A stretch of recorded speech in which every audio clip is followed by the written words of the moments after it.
എല്ലാവർക്കും സ്നേഹവന്ദനം. നമ്മളെ ഈ ദിവസങ്ങളിൽ സാമ്പത്തിക അച്ചടക്കത്തെക്കുറിച്ചാണ് പഠിച്ചുകൊണ്ടിരിക്കുന്നത്. അത് വളരെ അധികം പ്രാധാന്യമുള്ള ഒന്നാണ്. ഒരുപാട് വിശ്വാസികൾക്ക് സാമ്പത്തിക ഭാരമുണ്ട്. എന്തുകൊണ്ടാണ് ഈ സാമ്പത്തിക ഭാരം എന്ന് അത് വലിയ ചോദ്യമാണ്. എന്തുകൊണ്ട് സാമ്പത്തിക ഭാരം ഉണ്ടാകും? അച്ചടക്കമില്ലാത്തത് കൊണ്ടാണ് എന്നുള്ളതിന് യാതൊരു സംശയവുമില്ല. സാമ്പത്തിക അച്ചടക്കം ഉണ്ടെങ്കിൽ ഒരിക്കലും സാമ്പത്തിക ഭാരം ഉണ്ടാവില്ല. കാരണം വരവും ചെലവും ഒരുപോലെയാണെങ്കിൽ നീക്കിയിരിപ്പില്ലെങ്കിലും മുന്നോട്ട് പോവാം. വരവ് കൂടുതലും ചിലവ് കുറവുമാണെങ്കിൽ അല്പം നീക്കിയിരിപ്പുണ്ടാവും. ഇനിയും വരവ് കുറവും ചിലവ് കൂടുതലുമാണെങ്കിൽ അവിടെയാണ് നമ്മുടെ പ്രശ്നം. അപ്പോൾ ചിലവ് കുറയ്ക്കാനുള്ള അച്ചടക്കം നമുക്കുണ്ടാകണം. അതുണ്ടാകുന്നില്ലേ നമ്മൾ വലിയ പ്രശ്നത്തിലാണ്. പൗലോസ് അപ്പോസ്തലൻ പറഞ്ഞു, ധാരാളമായിരിക്കാനും അല്ലെ സമൃദ്ധിയിലിരിക്കാനും ബുദ്ധിമുട്ട് അനുഭവിക്കാനും ഞാൻ ശീലിച്ചിരിക്കുന്നു. സമൃദ്ധിയിലിരിക്കാനും അറിയാം. 5 സ്റ്റാർ ഹോട്ടലിൽ പോയി ആഹാരം കഴിക്കാനും പൗലോസിനറിയാം. അതേസമയം 1-2 ദിവസം ആഹാരം കഴിക്കാതിരിക്കാനും പൗലോസിനറിയാം. അത് ശീലിച്ചിട്ടുള്ളവർക്ക് സാമ്പത്തിക ബുദ്ധിമുട്ടുണ്ടാവില്ല. എന്ന് പറഞ്ഞാൽ സമ്പത്തെപ്പോഴും കൈ കാണുമെന്നല്ല, അതിൻ്റെ ആ ഒരു ടെൻഷൻ അവരനുഭവിക്കില്ല. കാരണം അവർ അഡ്ജസ്റ്റ് ചെയ്ത് ജീവിക്കാൻ പഠിച്ചു എന്നുള്ളത്. സമ്പത്തുള്ളപ്പോൾ വളരെ സന്തോഷമാണ്, ഇല്ലാത്തപ്പോൾ വളരെ ദുഃഖവുമാണ്. അങ്ങനെ ഒക്കുകയില്ല, ജീവിക്കാൻ അങ്ങനെ സാധിക്കില്ല. ഇപ്പോൾ പഴയ നിയമകാലത്തെ വിശ്വാസികൾ എങ്ങനെയാണ് സാമ്പത്തിക സമൃദ്ധിയുള്ളവരായി ജീവിക്കുന്നത് എന്ന് നമ്മൾ കഴിഞ്ഞ ആഴ്ച ചിന്തിച്ചു. പുതിയ നിയമത്തിലേക്ക് വരുമ്പോൾ സാമ്പത്തിക സമൃദ്ധി എന്ന് പറയുന്നൊരു ആശയമില്ല. സാമ്പത്തിക പര്യാപ്തത എന്ന ആശയമുള്ള. സാമ്പത്തിക സമൃദ്ധിയെക്കുറിച്ചൊന്നും പറഞ്ഞിട്ടില്ല. അത് കൂടെ യോഹന്നാൻ അപ്പോസ്തലനെ പറഞ്ഞിട്ടുള്ളൂ, പ്രിയനെ നീ സകലത്തിലും ശുഭവും സുഖവുമായിരിക്കുന്ന പോലെ നീ ഭൗതിക കാര്യങ്ങളിലും സുഖവും ശുഭമായിരിക്കണം. ബാക്കിയുള്ളതൊക്കെ പറഞ്ഞാൽ എൻ്റെ ദൈവം നിങ്ങളെ ബുദ്ധിമുട്ട് തീർത്ത് തരും, ഉണ്മാനും ഉടുപ്പാനും ഉണ്ടെങ്കിൽ മതി. ധനവാൻ അങ്ങനെ ആഗ്രഹിക്കുന്നതൊക്കെ വലിയ പരീക്ഷയിലകപ്പെടും. ഇങ്ങനെയൊക്കെയുള്ള കാര്യമാണ് പറഞ്ഞിട്ടുള്ളത്. മുൻപേ ദൈവരാജ്യം നീതി അന്വേഷിപ്പിന്, അതോടെ ആവശ്യമുള്ളതൊക്കെ കർത്താവ് തരും. എല്ലാ പുതിയ നിയമം മുഴുവൻ വായിച്ച് നോക്കുമ്പോൾ നിങ്ങൾക്ക് സമൃദ്ധി ഉണ്ടാകണം എന്നുള്ളൊരു ആശയമില്ല. പര്യാപ്തത ഉണ്ടാകണം. ബുദ്ധിമുട്ടുകൾ കൂടാതെ കഴിഞ്ഞുകൂടാനായിട്ട് സാധിക്കണം. അത് നമ്മുടെ ഒരച്ചടക്കത്തിൻ്റെ ഭാഗമാണ്. ചെറുപ്പത്തിലെ നാം വളരെ ചെറുപ്പത്തിലെ പഠിക്കേണ്ടതായിരിക്കുന്നൊരു വലിയ പാഠമാണ്. അപ്പോൾ സാമ്പത്തിക പര്യാപ്തതയ്ക്കുള്ള പുതിയ നിയമ ക്രമീകരണം അതെന്താണെന്നുള്ളതാണ് നമ്മളിത് നോക്കാൻ പോകുന്നത്. സാമ്പത്തിക പര്യാപ്തതയ്ക്ക്, സാമ്പത്തിക സമൃദ്ധിക്കല്ല. സമൃദ്ധി എന്ന് പറഞ്ഞ ആശയം നല്ല ആശയമാണ്. അത് ബൈബിളിൽ ഇല്ലെന്നോ പുതിയ നിയമത്തിൽ ഇല്ലെന്നോ എന്ന് ഞാൻ പറയല്ല. എങ്കിലും പര്യാപ്തത എന്നുള്ളതാണ്. കാരണം ഉണ്മാനും ഉടുപ്പാനും ഉണ്ടെങ്കിൽ മതി എന്ന് വെക്കുക എന്ന് പറഞ്ഞപ്പോൾ സമൃദ്ധിയെക്കുറിച്ചല്ലല്ലോ, പര്യാപ്തതയെക്കുറിച്ചല്ലേ പറയുന്നത്. എൻ്റെ ദൈവം നിങ്ങളുടെ ബുദ്ധിമുട്ട് തീർത്തരുമെന്നല്ലേ പറയും. അപ്പം ബുദ്ധിമുട്ടുണ്ട് എന്ന് പറഞ്ഞാൽ സമൃദ്ധിയല്ലല്ലോ. അത് തീർത്തുന്ന പര്യാപ്തതയല്ലേ വരും. അരി വാങ്ങാൻ കാശില്ലാത്തവൻ അരി വാങ്ങാൻ കാശ് കൊടുത്തപ്പോൾ സമൃദ്ധിയല്ലല്ലോ ഉണ്ടാകുന്നത്, പര്യാപ്തതയല്ലേ ഉണ്ടാകുന്നത്. അതെ, അതാ ഉണ്ടാകുന്നത്. അപ്പോൾ പുതിയ നിയമത്തിലെ ഒരു കാര്യം അതാണ്. ഉണ്മാനും ഉടുപ്പാനും ഉണ്ടെങ്കിൽ മതി എന്ന് വെക്കുവാനാണ് പ്രബോധനം. എനിക്കത് വലിയ ബുദ്ധിമുട്ടുണ്ടാക്കുന്ന ഒരു പ്രബോധനമാണ്. കർത്താവേ, അതെന്താ മതിയെന്ന് വെക്കാൻ പറഞ്ഞത്? ഉണ്മാനും ഉടുപ്പാനും ഉണ്ടെങ്കിൽ സന്തോഷം എന്ന് വെക്കുക. കാരണം മതിയെന്ന് വെക്കാൻ പറഞ്ഞതിൻ്റെ കാരണം എന്ന് പറഞ്ഞാൽ അതുകൊണ്ടൊന്നും മനുഷ്യർ തൃപ്തിപ്പെടുവില്ല എന്നറിയാം. പൗലോസിനറിയാം. ഉണ്ണാനും ഉടുക്കാനും ഉണ്ടെങ്കിൽ തൃപ്തിയൊന്നും മനുഷ്യനാവില്ല. അല്പം കൂടെങ്കിലും വേണം, അല്പം കൂടെ വേണം. ഈ നെൽസൺ റോക്ക്ഫെല്ലർ എന്ന് പറഞ്ഞ ആള് ന്യൂയോർക്കിൻ്റെ ഗവർണറായിരുന്നു. അക്കാലത്ത് അമേരിക്കയിലെ ഏറ്റവും വലിയ കോടീശ്വരനായിരുന്നു റോക്ക്ഫെല്ലേഴ്സ്. അപ്പം അദ്ദേഹത്തോടെ ഒരിക്കലൊരു ന്യൂസ്മാൻ, ഒരു പത്ര ലേഖകൻ അദ്ദേഹം ചോദിച്ചു, മിസ്റ്റർ റോക്ക്ഫെല്ലർ, നിങ്ങൾ വളരെ ധനവാനായ ഒരു മനുഷ്യനാണ്, ഇഷ്ടംപോലെ കാശുണ്ട്, എത്ര കാശൂടെ കിട്ടിയാൽ നിങ്ങൾക്ക് തൃപ്തിയാകുമെന്ന് ചോദിച്ചു. നല്ല ചോദ്യമാണ്. എത്ര കാശൂടെ കിട്ടിയ? അതിന് അദ്ദേഹം കൊടുത്ത ഉത്തരം ഒരു ക്ലാസിക് ഉത്തരമാണ്. പറഞ്ഞാൽ അതിനേക്കാൾ മെച്ചമായ ഒരു ഉത്തരവ് ആരും കൊടുത്തിട്ടില്ല. അദ്ദേഹം പറഞ്ഞത്, ഏത് സമയത്ത് ഉള്ളതിനേക്കാൾ അല്പം കൂടെ കിട്ടിയാൽ എനിക്ക് തൃപ്തിയാന്ന് പറഞ്ഞു. ഏത് സമയത്തും ഉള്ളതിനേക്കാൾ അല്പം കൂടെ. 100 കോടി ഉണ്ടെങ്കിൽ ഒരു അല്പം കൂടെ. അത് 1000 കോടി ആയാലും അപ്പോഴും ഒരു അല്പം കൂടെ കിട്ടിയാൽ, ഈ 10,000 കോടി ആയാലും ഒരു അല്പം കൂടെ കിട്ടിയാൽ എന്ന് പറഞ്ഞ് അദ്ദേഹം പറഞ്ഞത് ഒരിക്കലും തൃപ്തി വരാൻ പോകുന്നതെന്നാണ്. ഈ സാമ്പത്തിക പരിപാടിയിൽ ഒരിക്കലും തൃപ്തി വരാൻ പോകുന്നത്. ദൈവം പറഞ്ഞ അങ്ങനെ ഒരു ലൈഫ് സ്റ്റൈല് പുതിയ നിയമ വിശ്വാസികളായ നമുക്ക് വേണ്ട. ഒരിക്കലും തൃപ്തി വരാത്ത. നമുക്ക് ഉണ്ണാനും ഉടുപ്പാനും ഉണ്ട്, മതി. മതി എന്നുള്ളത് നല്ലൊരു വാക്കാ അല്ലേ? പല അർത്ഥമുള്ളൊരു വാക്കാണ് മതി. ബുദ്ധി എന്നൊരർത്ഥമുണ്ട്. മതിമാൻ എന്ന് പറഞ്ഞാൽ ബുദ്ധിമാനാണ്. അല്ലെങ്കിൽ തന്നെ മതി എന്ന് പറഞ്ഞാൽ എനിക്ക് സ്വർണം മതി, വെള്ളി വേണ്ട. അപ്പോൾ അർത്ഥം വേറെയല്ലേ. എനിക്ക് ചോറ് വേണ്ട, ചപ്പാത്തി മതി. പിന്നെ ചോറിടാൻ പറ്റും, മതി മതി മതി, വേണ്ട വേണ്ട, അത് വേറൊരർത്ഥമാണ്. അങ്ങനെ മതി എന്ന് പറഞ്ഞ വാക്കിന് പല അർത്ഥങ്ങളുണ്ട്. ഒരു ദിവസം പറഞ്ഞു, ഉണ്മാനും ഉടുപ്പാനും ഉണ്ടെങ്കിൽ മതി. ഉണ്മാനും ഉടുപ്പാനും ഉണ്ട്, മതി മതി, ഇത്ര മതി, ആവശ്യം. ഉണ്ണാനും ഉടുപ്പാനും ഉണ്ട്, അത് മതി, അത് മതി.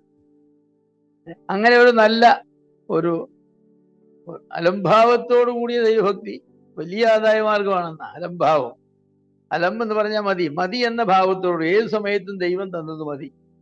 ദൈവം 1,00,000 തന്നാൽ അത് മതി, 1000 തന്നാൽ അത് മതി, 500 തന്നാൽ അത് മതി, 10 ഉള്ളെങ്കിൽ അത് മതി. ദൈവം തരുന്നത് മതി. അതിനുവേണ്ടി കിടന്ന് ചാകാൻ പോവുകയോ മറ്റെന്റെ ഉത്തരവാദിത്തങ്ങള് ഉപേക്ഷിച്ചിട്ട് പോവുകയോ ഒന്നും ചെയ്യില്ല. എന്നെ ഏൽപ്പിച്ചിട്ടുള്ള കാര്യങ്ങളൊക്കെ ഞാൻ ചെയ്യും. ദൈവം എൻ്റെ കാര്യം നോക്കാമെന്ന് പറഞ്ഞു. അപ്പോൾ അതാ സമയത്തേക്ക് ദൈവം തരുന്നത് എന്താണോ അത് മതി. ചില ദിവസം കർത്താവ് 10 തരും, ചിലപ്പോൾ 100 തരും. 10 തരും തന്ന് കർത്താവിനോട് പറയും, മതി കർത്താവേ, നീ തന്ന 10 മതി. 100 തരുമ്പോൾ മതി കർത്താവേ, നീ തന്ന 100 മതി. അത് 1000 ആക്കി തന്നാലും കർത്താവേ, നീ തന്ന 1000 മതി. അങ്ങനെ മനോഭാവത്തിലൊന്നും അല്ല പുതിയ നിയമ വിശ്വാസികൾ ജീവിക്കുന്നത്. അവർ പോരായ പോരായ പോരായ എന്നും പറഞ്ഞ് എത്ര കിട്ടിയാലും പോരാ പോരാ എന്നുള്ളതാണ്. ഇല്ല ഇല്ല ഇല്ല എന്നൊക്കെയാണ് അവർ പറയുന്നത്. അനേകരും പറയുന്നത് അങ്ങനെയാണ്. അപ്പൊ അങ്ങനെയുള്ളവരോട് ദൈവത്തിന്റെ വചനത്തിന് പറയാനുള്ളത്, ധനവാനാകുവാൻ ആഗ്രഹിക്കുന്നവൻ സകലവിധ ദോഷത്തിനും ഇരയാകുന്നു എന്നാണ്. 1 തിമോഥെയോസ് 6:9. ധനവാനാകുവാൻ ആഗ്രഹിക്കുന്നവൻ. ധനവാനാകാൻ നാം ഒരിക്കലും ആഗ്രഹിക്കരുത്. നമ്മുടെ ആവശ്യങ്ങൾ നടന്നു പോകണമെന്നേ ആഗ്രഹിക്കാം. ധനവാനാകാൻ ആഗ്രഹിക്കും. അങ്ങനെ ആഗ്രഹിക്കുന്നവർ സകലവിധ ദോഷത്തിലും, പല വിധത്തിലുള്ള ദോഷം, നാനാവിധ ദോഷങ്ങൾക്ക് ഇരയാകുന്നു എന്നാണ് പറയുന്നത്. കാരണം ധനം ഉണ്ടാക്കണമെങ്കിൽ നേരെയുള്ള വഴിയിൽ ഉണ്ടാക്കാനൊക്കെ, ധനം ഉണ്ടാക്കാൻ പല വഴികളുണ്ട്. ഈ വഴികളിൽ എല്ലാം കൂടെ പോയെങ്കിൽ ധനം ഉണ്ടാകും. ഏതെങ്കിലും ഒറ്റ മാർഗത്തിൽ കൂടെ മാത്രം കൈക്കൂലി മാത്രം വാങ്ങി ധനവാനാകുമെന്ന് വിചാരിച്ചാൽ കൈക്കൂലി ചിലപ്പോൾ സമയത്ത് കിട്ടില്ല. ആരും തന്നില്ലെന്ന് വരും. അപ്പോൾ അല്പ തട്ടിപ്പും ഇച്ചിരി വെട്ടിപ്പും ഇച്ചിരി ഭക്തിയും എല്ലാം കൂടെ ചേർക്കുമ്പോഴാണ് കാര്യം സാധിക്കുന്ന പണ്ടാരോ പറഞ്ഞു. ഇച്ചിരി തട്ടിപ്പും ഇച്ചിരി വെട്ടിപ്പും ഇച്ചിരി ഭക്തി, ഇതെല്ലാം കൂടെ ചേർത്ത് ആണ് ധനം ഉണ്ടാക്കുന്നത്. പലവിധ ദോഷത്തിലും ചെന്ന് ഇടയാകും. 1 തിമോത്തി 6:10 പറഞ്ഞു, അടുത്ത ആദ്യത്തിൽ പറഞ്ഞു ദ്രവ്യാഗ്രഹം ആപത്താണെന്ന് പറഞ്ഞു. ദ്രവ്യാഗ്രഹം ആപത്താണ്. വളരെ മാരകമായ രോഗങ്ങൾ ഉണ്ടാക്കുന്ന ഒരു ആപത്തുണ്ടാക്കുന്ന ഒരു രോഗമായി ദ്രവ്യാഗ്രഹം എന്ന് പറഞ്ഞ രോഗം. ചില ആളുകളെ നമ്മൾ പരിശോധിച്ചിട്ട് പറയും, നമ്മളിങ്ങനെ പറയും, ദ്രവ്യാഗ്രഹമുള്ള മനുഷ്യൻ, അദ്ദേഹത്തിന് ശരിയാവില്ല. എന്താ സഹോദര ക്ലാസ്സിന് വരാഞ്ഞ്? ജോലി ഉണ്ടായിരുന്നു. എന്താ പ്രാർത്ഥനയ്ക്ക് വരാഞ്ഞ്? പണിയുണ്ടായിരുന്നു എന്ന് പറയും. ഈ പ്രാർത്ഥനയും ബൈബിൾ ക്ലാസ്സും ഒന്നും അദ്ദേഹത്തിന്റെ പണിപ്പെട്ടതല്ല. അദ്ദേഹത്തിന്റെ ഉത്തരവാദിത്തപ്പെട്ട കാര്യമേ അല്ല. അദ്ദേഹത്തിന് ഉത്തരവാദിത്തപ്പെട്ടത് എന്താണെന്ന് ചോദിച്ചാൽ കാശുണ്ടാക്കാനുള്ള പണി, കാശ് കിട്ടുന്ന പണി, അത് മാത്രമാണ് ഉത്തരവാദിത്തപ്പെട്ടത്. അപ്പൊ അതിനുവേണ്ടി ഇങ്ങനെ നടക്കുക. അങ്ങനെ നടക്കുന്നവർക്ക് മാരകമായ രോഗങ്ങൾ ഉണ്ടാകും എന്നുള്ളതിന് യാതൊരു സംശയമില്ല. പുതിയ നിയമ ശൈലി എന്ന് പറയുന്നത് മുൻപേ ദൈവരാജ്യവും നീതിയും അന്വേഷിപ്പീൻ, അതോടുകൂടെ ഇതൊക്കെയും നിങ്ങൾക്ക് കിട്ടുമെന്നാണ്. ഇതൊക്കെയും എന്ന് പറഞ്ഞത് എന്ത് തിന്നും, എന്ത് കുടിക്കും, എന്തുടുക്കും, എവിടെ പാർക്കും, ഇങ്ങനെ മനുഷ്യൻ ചെയ്യുന്ന. അവിടെ കർത്താവ് തന്നെ പറഞ്ഞു, നിങ്ങൾ അങ്ങനെയൊന്നും വിചാരപ്പെടരുത്, ഇതൊക്കെയും ജാതികൾ അന്വേഷിക്കുന്നതാണ്. ജാതികളുടെ ജീവിതത്തെ മൊത്തത്തിലെടുത്താൽ ആ ജീവിതം എന്ന് പറയുന്നത് ഈ എന്ത് തിന്നാനുള്ള, കുടിക്കാനുള്ള, കഴിക്കാനുള്ള, താമസിക്കാനുള്ള, ഇന്നത്തെ കാലത്തോടെ യാത്ര ചെയ്യാനുള്ള, മക്കളെ പഠിപ്പിക്കാനുള്ള, ഇങ്ങനെ പല പല കാര്യങ്ങളിൽ അവരെപ്പോഴും ഇതിനുവേണ്ടി ജാതികളായാൽ അന്വേഷിക്കുന്നു. കർത്താവ് പറഞ്ഞു, നിങ്ങൾക്കത് വേണ്ട, ആ ശൈലി നിങ്ങൾക്ക് വേണ്ട. നിങ്ങളുടെ ആവശ്യങ്ങൾക്ക് വേണ്ടി അന്വേഷിച്ച് നടക്കുന്ന ഒരു ശൈലി നിങ്ങൾക്ക് വേണ്ട. അതിന് പകരം നിങ്ങൾക്ക് വേണ്ടത് മത്തായി 6:33 പറഞ്ഞ എന്താ? മുൻപേ ദൈവരാജ്യവും നീതിയും അന്വേഷിപ്പിക്കും.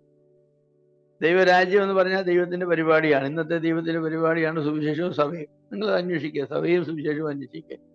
അതിന്റെ നീതി എന്ന് പറഞ്ഞാൽ ദൈവത്തിന്റെ ധാർമ്മികത, റൈറ്റിയസ്നെസ് ഓഫ് ഗോഡ്.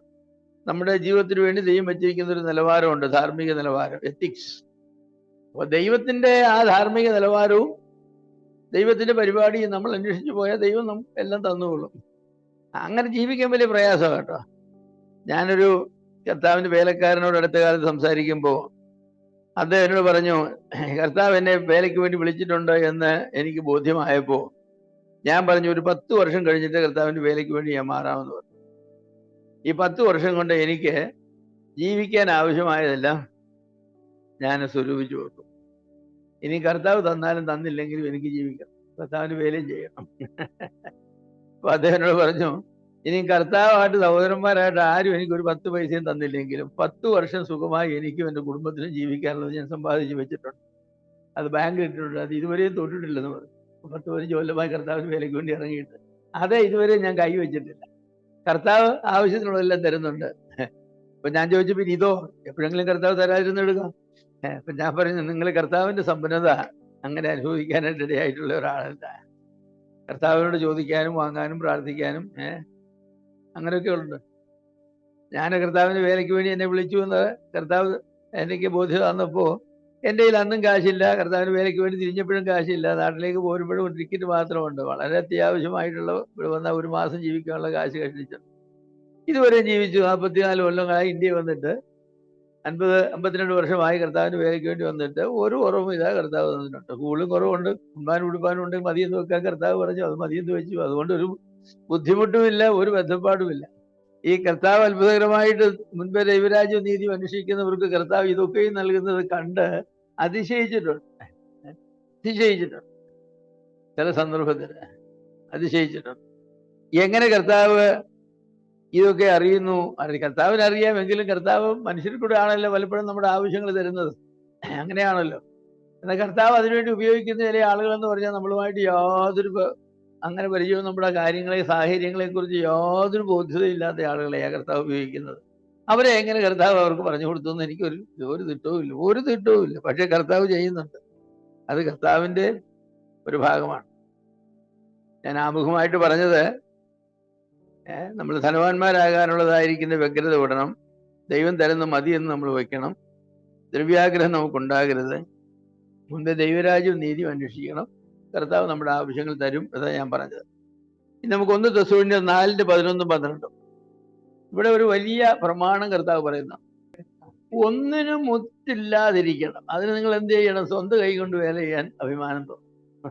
പറഞ്ഞു വരുമ്പോൾ പല കാര്യങ്ങൾ പറഞ്ഞിട്ടുണ്ടെങ്കിലും ഒന്നിനും മുട്ടില്ലാതെ, ധാരാളിത്തം വേണമെന്ന് സമൃദ്ധി വേണമെന്നുമല്ല, മുട്ടില്ല. അതായത് ഇപ്പോ രാവിലെ ഒരു കപ്പ് കാപ്പി കുടിക്കാനായിട്ട് കാപ്പിപ്പൊടിയും പഞ്ചസാരയും വേണം. അത് വാങ്ങാനുള്ളതായിരിക്കുന്ന കാശ് ഉണ്ടാകാൻ നിങ്ങൾ എന്ത് ചെയ്യണം? ജോലി ചെയ്യണം. സ്വന്തം കൈ കൊണ്ട് അധ്വാനിക്കണം. ആ സ്വന്തം കൈ കൊണ്ട് അത് അധ്വാനിച്ച് കഴിഞ്ഞപ്പോൾ പോയിട്ട് പറയും, നാളത്തെ രാവിലെ എഴുന്നേറ്റ് കിട്ടുക വട്ടം കാപ്പി കുടിക്കാനുള്ള സംവിധാനങ്ങൾ ദൈവം തന്നിട്ടുണ്ട്, മതി. അയൽവക്കത്തെ വീട്ടിൽ പോയി ഞാൻ കാപ്പിപ്പൊടി തരാമോ, പഞ്ചസാരയും തരാമോ, രാവിലെ കാപ്പി ഉണ്ടാക്കാനെന്ന് ചോദിക്കുന്ന ഒരു ഗതികേട് വരരുതാണ്. അത് ക്രൈസ്തവമല്ലെന്നാ പറയുന്നത്. അത് ക്രൈസ്തവമല്ല. അങ്ങനെ ഒരു സാഹചര്യം ക്രൈസ്തവമല്ല. മറ്റാരോടെങ്കിലും നമ്മുടെ ആവശ്യങ്ങൾക്ക് വേണ്ടി ചോദിക്കുക എന്ന് പറയുന്നത്. അപ്പൊ അതിന് അഭിമാനം കൊള്ളണമെന്നാണ്. സ്വന്തം കൈകൊണ്ട് വേല ചെയ്യാൻ അഭിമാനം തോന്നും.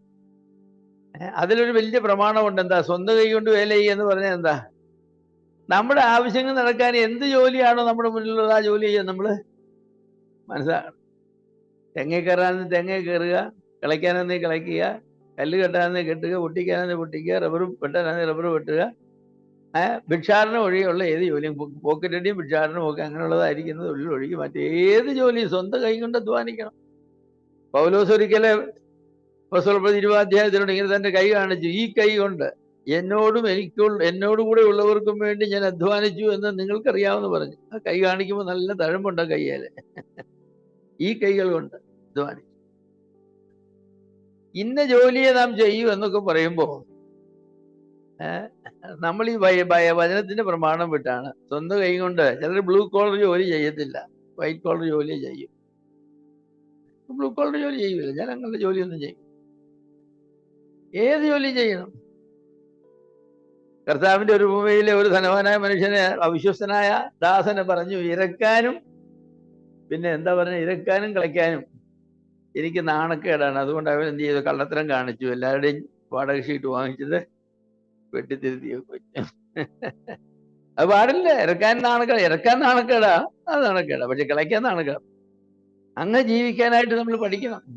അങ്ങനെ ജീവിക്കാനായിട്ട് പഠിച്ചെങ്കിൽ മാത്രമേ നമുക്ക് പുരോഗതി നമ്മുടെ ജീവിതത്തിൽ ഉണ്ടാവില്ല. നമുക്ക് പുരോഗതി ഉണ്ടാവില്ല. അപ്പൊ സ്വന്തം കൈ കൊണ്ട് അധ്വാനിക്കാൻ അഭിമാനം കൊള്ളണമെന്നാണ്. അതിന് അഭിമാനം കൊള്ളണം. ഒരപ്പൻ തന്റെ മക്കളോട് പറയണം, നിങ്ങളുടെ ചെലവ് കൊടുത്താൻ, നിങ്ങളുടെ വിദ്യാഭ്യാസം നടത്താൻ, വീട്ടുകാര്യങ്ങൾ നടത്താൻ അപ്പച്ചൻ ഈ കൈ കൊണ്ട് നന്നായിട്ട് കളച്ചിട്ടുണ്ട്, അധ്വാനിച്ചിട്ടുണ്ട്. ഈ അഭിമാനമില്ലാത്ത ഒരുപാട് ആളുകളുണ്ട്. അവർക്ക് ജീവിതത്തിൽ ഒത്തിരി സാമ്പത്തിക ബുദ്ധിമുട്ടുകളും ഒക്കെ ഉണ്ട്. അവർക്ക് ഒരിക്കലും പര്യാപ്തതയില്ല. അവർ ആരോടെങ്കിലും ഒക്കെ അങ്ങനെ ആരെയെങ്കിലും ഒക്കെ ആശ്രയിച്ചൊക്കെ ജീവിക്കേണ്ടതായിട്ട് വരുന്ന ഒരു ഗതികേടെന്നാണ് ഞാൻ അതേക്കുറിച്ച് പറയുന്നത്. ഒരു ഗതികേട് അവർക്കുണ്ടാകും. ആ ആരെങ്കിലും എന്ന് പറഞ്ഞ് ചിലപ്പോൾ അമ്മാവന്മാരായിരിക്കാം, പെങ്ങന്മാരായിരിക്കാം, അളിയന്മാരായിരിക്കാം, അനന്തരന്മാരായിരിക്കാം, അയൽക്കാരായിരിക്കാം, സഭയിലുള്ളവരായിരിക്കാം, ആരെങ്കിലും ആകാം. ഓരോരുത്തരുടെ സാഹചര്യം അനുസരിച്ച്. അങ്ങനെ അരുത്. നിങ്ങൾ നോക്കിയേ, കർത്താവിന്റെ ശിഷ്യന്മാരായിട്ട് വന്നവർക്കെല്ലാം ഒരു ട്രേഡ് ഉണ്ടായിരുന്നു. മീൻപിടുത്തമോ ആശാരിപ്പണിയോ എന്തെങ്കിലും. കർത്താവ് മെനക്കെട്ടിരിക്കുന്ന ഒരാളെ പോലും തന്റെ വേലയ്ക്ക് വിളിച്ചില്ല. 12 ശിഷ്യന്മാരിൽ ഒരാൾ പോലും മെനക്കെട്ടിരുന്നിട്ട് വിളിച്ചാൽ ബിസി ആയിരുന്നിട്ടേ വിളിച്ചിട്ടുള്ളൂ. ഒരു മനുഷ്യനെ പോലും വെറുതെ ഇരുന്നിട്ട് കർത്താവ് വേലയ്ക്ക് കൊള്ളുകയില്ല. വെറുതെ ഇരിക്കുന്ന മനുഷ്യനെ കൊള്ളുകയില്ല. സമയം എന്ന് പറഞ്ഞ പണമല്ലേ. ടൈം ഈസ് മണി. ഏത് തൊഴിലുള്ളവനും സമയമാണ്. ചില ആളുകൾക്ക് ജോലിയില്ല, ഇത് ജോലിയില്ല. എവിടെയെങ്കിലും പോയി എന്തെങ്കിലും ജോലി ചെയ്യും. ചിലർ എന്തെല്ലാം ജോലി ചെയ്യുന്നത്. ഞങ്ങളുടെ വീട്ടിലൊരു പണിക്കാരൻ വരാറുണ്ട്. അയാള് ലോറി ഓടിക്കും, സ്വന്തമായിട്ട് ഓട്ടോ ഉണ്ട്, അത് ഓടിക്കും. ഇനിയും അതില് എനിക്ക് കൊല്ലം തിരുവനന്തപുരം പോകണമെന്ന് പറഞ്ഞാൽ എൻ്റെ വണ്ടി ഓടിക്കും. അതിൻ്റെ 10 മിനിറ്റ് വാഴ വെക്കണമെന്ന് പറഞ്ഞാൽ ഒന്ന് വാഴ വെച്ച് തരും. അനിൽ ആ ദേശം മുഴുവൻ അങ്ങനെ ഓടി കിടക്കുക. ഒരു ദിവസം പോലും അനിലിന് പണിയില്ല.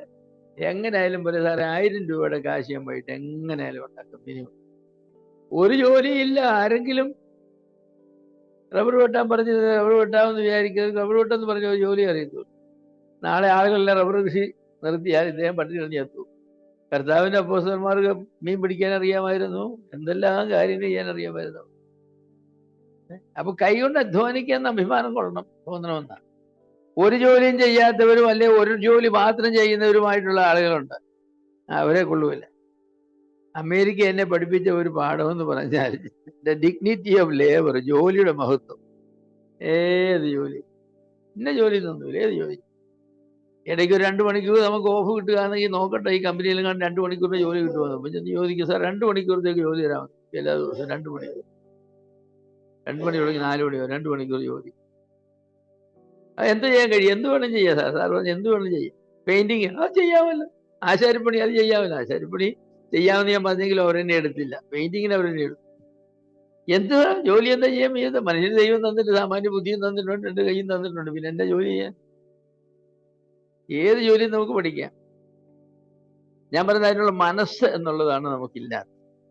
അപ്പൊ പൗലോസ് പറഞ്ഞു, പരസഹായം കൂടാതെ അധ്വാനിച്ച് സാമ്പത്തിക പരാധീനത കൂടാതെ ജീവിക്കണമെന്നാ പൗലോസ് പറഞ്ഞതിനർത്ഥം. അതാണ് ഈ തെസ്സലോനിക്കർ വായിച്ച വാക്യത്തിന് അർത്ഥം. അതാണ് പരസഹായം കൂടാതെ അധ്വാനിച്ച് സാമ്പത്തിക പരാധീനത കൂടാതെ ജീവിക്കണം.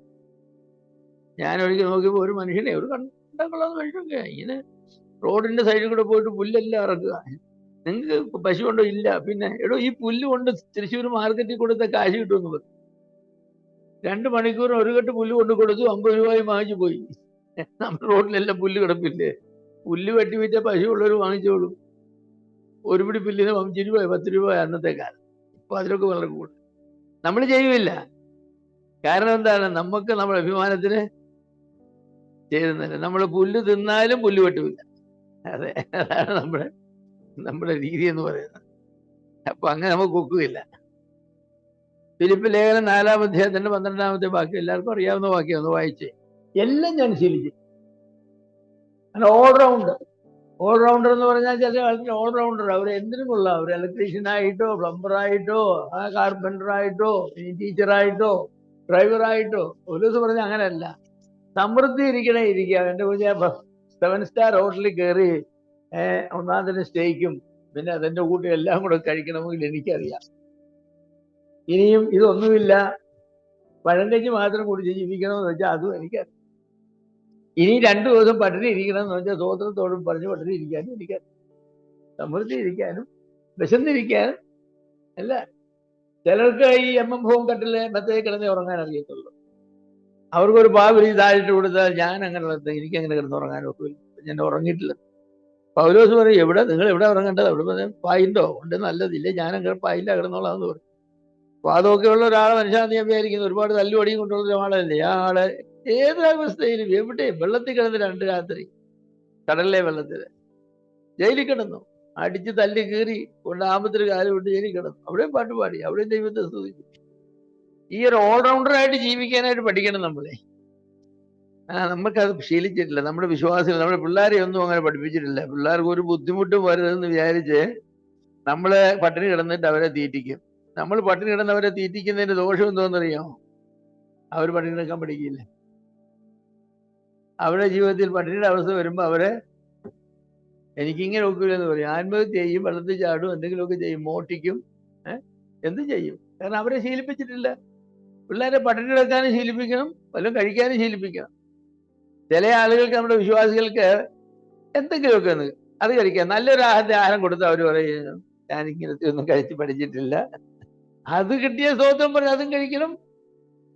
ഇനി വേറെന്തെങ്കിലും വന്നേ സ്തോത്രം പറഞ്ഞ് അതും കഴിക്കണം. ഈ ഒന്നുമില്ലെങ്കിൽ സ്തോത്രം പറഞ്ഞ് ഒന്നും കഴിക്കാതെ ഇരിക്കുന്നു. പൗലോസ് പറഞ്ഞു ഞാൻ അങ്ങനെയാന്ന് പറഞ്ഞു. അങ്ങനെയുള്ളവരെ ആർക്കും പരാജയപ്പെടുത്താൻ ഒക്കില്ലല്ലോ. ആർക്കും പരാജയപ്പെടുത്താൻ ഒക്കില്ല. പട്ടിണി കിട്ടി കൊല്ലാമെന്ന് വെച്ചാൽ അവരെ പരാജയപ്പെടുത്തണം. കാരണം അവരത് ശീലിച്ചിട്ടുണ്ട്. നമ്മൾ അങ്ങനെ വേണം. മത്തായി 6:24 വായിച്ചേ. 2 യജമാനന്മാരെ സേവിക്കാൻ ഒക്കുകയില്ല. ഓരോ യജമാനെ നമുക്ക് സേവിക്കാനോ, 2 യജമാനന്മാരെ സേവിക്കാനായിട്ട്, ദൈവത്തെയും പണത്തെയും കൂടെ സേവിക്കാനായിട്ട് പോയാൽ നമുക്ക് ജീവിക്കാൻ ഒക്കുകയില്ല. നിങ്ങൾ ഒന്നീ പണത്തെ സേവിച്ച് പണം ഉണ്ടാക്കി നിങ്ങൾക്ക് ജീവിക്കുക, അല്ലേ നിങ്ങൾ ദൈവത്തെ സേവിച്ച് ദൈവം തരുന്നതുകൊണ്ട് തൃപ്തിപ്പെടുക. അതേ സാധിക്കും. വെളിപ്പാട് 3:17 ഇവിടെ ആത്മീയ അന്ധതയെക്കുറിച്ച് പറഞ്ഞിട്ടുണ്ട്. ലവോദിക്യ സഭയുടെ ഒരു സ്ഥിതിയാണ്. എന്താണ്? അവർക്ക് ഭൗതികമായ ധാരാളിത്തമുണ്ട്, ഭൗതികമായ എല്ലാം ഉണ്ട്, സമ്പന്നൻ, എനിക്കൊന്നിനും കുറവില്ല. പക്ഷെ കർത്താവ് നോക്കിയപ്പോ എന്താണ്? അവർ അന്ധരാണ്, നഗ്നരാണ്, ഒന്നുമില്ലാത്തവർ എന്ന് പറഞ്ഞാൽ ജീവിതത്തിൽ വേണ്ടതൊന്നുമില്ല, വേണ്ടാത്തതൊക്കെ ഉണ്ട്. നമ്മളിങ്ങനെയുള്ളവരെ ബഹുമാനിക്കുന്നത്. 1-ാം തരം വീട്, സ്ഥലം ഇഷ്ടം പോലെ, പിള്ളേരെല്ലാം വലിയ വലിയ വിദ്യാഭ്യാസമുള്ളവര്, നല്ല 1-ാം തരം ഒരു വാഹനം, എല്ലാ കാര്യങ്ങളുമാണ്. പിന്നെ ഞായറാഴ്ച മീറ്റിങ്ങിന് വരുന്നുണ്ട്, സ്തോത്രാഴ്ച എഴുതുന്നുണ്ട് കുറച്ച് കാശ്. നമ്മളവരെ എന്തോ പറയും? അച്ഛൻ ഒരു ഭാഗ്യവാനാന്ന് പറയല്ലേ. അച്ഛൻ ഒരു ഭാഗ്യവാൻ. ദൈവം പറഞ്ഞ് ഇതുപോലെ ഭാഗ്യം കിട്ട ഒരു മനുഷ്യൻ ഇല്ല. അവൻ 1-ാം തരം ബ്രാൻഡ് ഷർട്ട് ധരിക്കുന്ന, പക്ഷേ എല്ലാവർക്കും അവന്റെ നഗ്നത കാണാം. എല്ലാവർക്കും അവന്റെ ആത്മീയ നഗ്നത അതെല്ലാവർക്കും കാണും. അപ്പൊ കർത്താവ് പറഞ്ഞു, നിന്റെ നഗ്നത മാറേണ്ടത് നീ വെള്ള വസ്ത്രം ധരിച്ചതിന്റെ ഒന്നായിരുന്നു, ഞാൻ കൊടുക്കുന്ന നീതിയുടെ വസ്ത്രം. അതുപോലെ നീ എല്ലാം അറിയുന്നു, എനിക്കെല്ലാം കാണാന്നാ പറയുന്നത്. നീ അന്ധനാണ്. വിലയുള്ളത് എന്താണ്, നിത്യമായത് എന്താണ്, നിലനിൽക്കുന്നത് എന്താണ്, അത് നിനക്ക് കാണത്തില്ല. നിനക്ക് കാണാവുന്ന സ്വർണവും വെള്ളിയും വീടും പറമ്പും ഒക്കെ നിനക്ക് കാണാവും. നിനക്ക് മറ്റേതിന്റെ മഹത്വം നിനക്ക് കാണാൻ അറിയില്ല. എല്ലാവർക്കും അത് കാണാനൊക്കുകയില്ല. കർത്താവിന് വേണ്ടി, സുവിശേഷത്തിന് വേണ്ടിയും തല്ല് കൊള്ളുന്നതിന്റെയും അടി കൊള്ളുന്നതിന്റെയും പട്ടിണി കിടക്കുന്നതിന്റെയും മഹത്വം കാണാവുന്ന എത്ര പേരുണ്ട്? ആളുകളുടെ നല്ല വിദ്യാഭ്യാസമൊക്കെ ഉണ്ടായിരുന്നൊരു മനുഷ്യനെ വട്ട് പിടിച്ച് സുവിശേഷത്തിൽ നിന്നും പറഞ്ഞിറങ്ങി തിരിച്ച് വല്ലുവിന്റെ കല്ലേറും തല്ലും ആട്ടും ചീറ്റും കൊള്ളാനായിട്ട് ഇറങ്ങിയിരിക്കുക. ഇവരൊക്കെ ഭ്രാന്ത. അങ്ങനെ ആളുകൾ പറയുന്നു. വിശ്വാസികൾ പറയുന്ന, വിശ്വാസികളെ കുറിച്ചല്ല പറയുന്നത്. വിശ്വാസികൾക്ക് അങ്ങനെ ചിന്തിക്കുന്നവരുണ്ട്. എന്നെ അതിലൊന്നും കിട്ടത്തില്ലെന്ന് പറയുന്നുണ്ട്. എന്നെ അതിലൊന്നും കിട്ടില്ല, അതൊക്കെ നിങ്ങൾ വേണേ പോകും, ഞാനതിലും വരിക, അങ്ങനെ പറയുന്നവരുണ്ട്. അപ്പൊ കർത്താവിനെ പറ്റി പറയുന്ന നഗ്നൻ, കുരുടൻ, കാണേണ്ടത് കാണാത്തവൻ, യഥാർത്ഥത്തിൽ നാണക്കേടാണല്ലോ. നാണക്കേട് എന്താണെന്ന് അറിയാൻ വയ്യാത്തവൻ, ധനവാനായിരിക്കുക, ആത്മീയ മൂല്യങ്ങൾ ഇല്ലാത്ത ധനവാനായിരിക്കുക എന്ന് പറഞ്ഞാൽ നാണക്കെട്ട കാര്യം, വെറും നാണക്കെട്ട കാര്യം. ദൈവഭക്തിയോടും വിലയുള്ള വേറെ വല്ലതും ഉണ്ടോ? അതെല്ലാവർക്കും കാണാൻ ഒക്കുവോ? ഒക്കില്ല, എല്ലാവർക്കും കാണാൻ സാധിക്കില്ല. തീത്തോസ് 3:1-8-14 വായിച്ചേ. സകല സൽപ്രവൃത്തിക്കും ഒരുങ്ങിയിരിക്കും. നമ്മൾ എപ്പോഴും ഒരുങ്ങിയിരിക്കേണ്ടത് സൽപ്രവൃത്തികൾ ചെയ്യാൻ. 8-ാമത്തെ വാക്യം വായിച്ചേ. ദൈവത്തിൽ വിശ്വസിച്ചവർ സൽപ്രവൃത്തികളിൽ ഉത്സാഹികളായിക്കാൻ കരുതണം. 14-ാമത്തെ വാക്യം. നമ്മൾ പഠിക്കേണ്ടത് സൽപ്രവൃത്തികൾ ചെയ്യാനാ പഠിക്കേണ്ടത്. സൽപ്രവൃത്തികൾ ചെയ്യാൻ പറ്റും. നമ്മൾ കുഞ്ഞുങ്ങളെ ചെറുപ്പത്തിലേ പഠിപ്പിക്കേണ്ടത് എന്താണെന്നറിയാമോ? സൽപ്രവൃത്തികൾ. 4 കിലോമീറ്റർ നടന്നു പോകുന്ന പിള്ളേരുണ്ട് ബസ്സുള്ള റൂട്ടിലാണെങ്കിലും. എന്താ അവർ നടന്നു പോകുന്നത് ചോദിച്ചാൽ വണ്ടിക്കൂലി കൊടുക്കാൻ അവരുടെ അപ്പനും അമ്മയ്ക്കും ഇല്ല. അപ്പോൾ അവർക്ക് വല്ലപ്പോഴും നമ്മുടെ അപ്പനോട് നമ്മളോട് ചോദിക്കണം. എൻ്റെ കൂടെ ഒരു കൂട്ടുകാരിയുണ്ട്, അവള് 4 കിലോമീറ്റർ നടന്നാ പോകുന്നത്, അവർ പാവപ്പെട്ടവരാ. മോളെ, അവൾക്ക് കൊടുക്കാൻ വണ്ടിക്കൂലി കാശ് കൊടുക്കാൻ എൻ്റെ കയ്യിൽ കാശ്. എന്നിട്ട് ആരും അറിയാതെ അവളോട് പറഞ്ഞു, നീ വണ്ടിക്കൂലിക്ക് പോക്കോ. എൻ്റെ ഡാഡിയോട് ഞാൻ ചോദിച്ചു വാങ്ങിച്ചതായി കാശ് നിനക്ക് വേണ്ടി. ഉച്ചയ്ക്ക് ചോറ് കൊണ്ടുവരാത്ത പിള്ളേർ കാണും, പാവപ്പെട്ട പിള്ളേർ. ഇപ്പോഴൊക്കെ ഉച്ചയ്ക്കൊക്കെ ആഹാരം കൊടുക്കുന്നു, ഹൈസ്കൂളിലൊന്നും കൊടുക്കില്ലെന്ന് തോന്നുന്നല്ലേ. ഏത് ക്ലാസ് വരെ കൊടുക്കുമെന്ന് എനിക്കറിയില്ല. ഞങ്ങളുടെ കാലത്ത് ഇങ്ങനെ ആഹാരം പ്രിയൊന്നുമില്ല. ഉച്ചയ്ക്കൊന്നും കഴിക്കാതിരിക്കുന്ന പിള്ളേരുണ്ട്. അപ്പൊ മമ്മി 2 പൊതി കെട്ടണം എനിക്ക്. എൻ്റെ ഒരു കൂട്ടുകാരൻ ഉച്ചയ്ക്കൊന്നും കഴിക്കാതായിരിക്കുന്ന അവർക്ക് ഒരു പൊതി കെട്ടുമോ? പറയോ? നമ്മുടെ പിള്ളേരെ നമ്മൾ പഠിപ്പിച്ചിട്ടില്ല ഇതൊന്നും. നമ്മുടെ പിള്ളേരെ സൽപ്രവൃത്തി ചെയ്യാനേ പഠിപ്പിക്കുന്നില്ല. എൻ്റെ അമ്മ ഒത്തിരി സൽപ്രവൃത്തി ചെയ്യുന്നതാണ്. ഞാൻ 4 മണിക്ക് സ്കൂൾ വിട്ട് വരുമ്പോൾ എൻ്റെ കൂടെ ശരാശരി ദിവസം ഒരു 6-7 പിള്ളേർ കാണും. ശരാശരി. ചില ദിവസം 10 പിള്ളേർ സ്കൂൾ വിട്ട് വരുമ്പോൾ 4 മണിക്ക്. അവർക്ക് എല്ലാവർക്കും വൈകിട്ട് 4 മണിക്ക് പുഴുക്കും കാപ്പിയും എനിക്കും അവരുടെ കൂടെ തന്നെ. അമ്മ അതുണ്ടാക്കി വെച്ചേക്കും. 10 പിള്ളേർക്കുള്ള ആഹാരം ഉണ്ടാക്കി വെച്ചേക്കും എല്ലാ ദിവസവും. ഇത് പട്ടിക അയൽക്കത്തെ പിള്ളേരൊക്കെ കൂലിപ്പണിക്ക് പോകുന്നവരുടെയൊക്കെ മക്കൾ, അവർക്കൊന്നുമില്ല. അപ്പൊ അവരെല്ലാം വിളിച്ചോണ്ട്, അമ്മ പറയാ അവരെ എല്ലാം വിളിച്ചോണ്ട് പോ, 4 മണിക്കെങ്കിലും ഒരു നേരത്തെ ആരും അവർ കഴിക്കട്ടെ. അതുകൊണ്ട് എനിക്ക് വല്ല കുറവും വന്നോ? എനിക്കൊരു കുറവും വന്നില്ല. അങ്ങനെ ഒരു ശീലം നമുക്ക് വേണം. നമുക്കുള്ളവരും സൽപ്രവൃത്തികളിൽ പിൻപന്മാരാകാതെ മുൻപന്മാരായിരിക്കാൻ പഠിക്കട്ടെ എന്നാ പറയുന്നത്. നമ്മൾ പഠിപ്പിക്കണം, പിള്ളേരായിരിക്കുമ്പോഴേ പഠിപ്പിക്കണം. നീ എന്തെങ്കിലും സൽപ്രവൃത്തി ചെയ്തോ കുഞ്ഞെന്ന് ചോദിക്കണം. നിനക്ക് പോലെ തന്നെ വിശപ്പിരിക്കുന്ന പിള്ളേരൊക്കെ ഈ ദേശത്തുണ്ട്, അങ്ങനെ കൊടുക്കണം. ഇതൊക്കെ ചെറുപ്പത്തിലെ പഠിപ്പിച്ചെങ്കിലേ നമ്മൾ പ്രായമാകും വലിയ പഠിക്കും. ചൊട്ടയിലെ ശീലം ചുടലവരെ എന്നാ. ചുടലെന്ന് പറഞ്ഞാൽ എന്നാ? ദഹിപ്പിക്കുന്ന ശ്മശാനം, അതാ ചുടലെന്ന് പറയുന്നത്, ചുടലക്കാടെന്ന് പറയുന്നത്. ചുട്ടയിലെ ശീലം അവർ ഹിന്ദുക്കൾ അവരുടെ തടിയുടെ പുറത്ത് വെച്ച്, വിറകിന്റെ പുറത്ത് വെച്ച് ചുടുന്നത് വരെ മാറുകയില്ല. പൗലോസ് എന്തുകൊണ്ടാണ് പറയുന്നത് അറിയില്ല. എന്റെ ശരീരം ചുടാൻ ഏൽപ്പിച്ചാലും. ശരീരം ചുട്ടത് കൊണ്ട് ആർക്കെങ്കിലും പ്രയോജനമുണ്ടോ? എന്റെ ശരീരം ചുടുവാൻ ഏൽപ്പിച്ചാൽ എനിക്ക് സ്നേഹമില്ലെങ്കിൽ. അപ്പൊ അന്നത്തെ കാലത്ത് അങ്ങനെ ഞാൻ വിചാരിക്കുന്നു, ശരീരങ്ങൾ ചുടാൻ കൊടുക്കുമായിരിക്കും, എനിക്കറിയില്ല. എന്നാൽ പൗലോസ് ഉപയോഗിച്ച ഒരു ദൃഷ്ടാന്തം അതാണ്.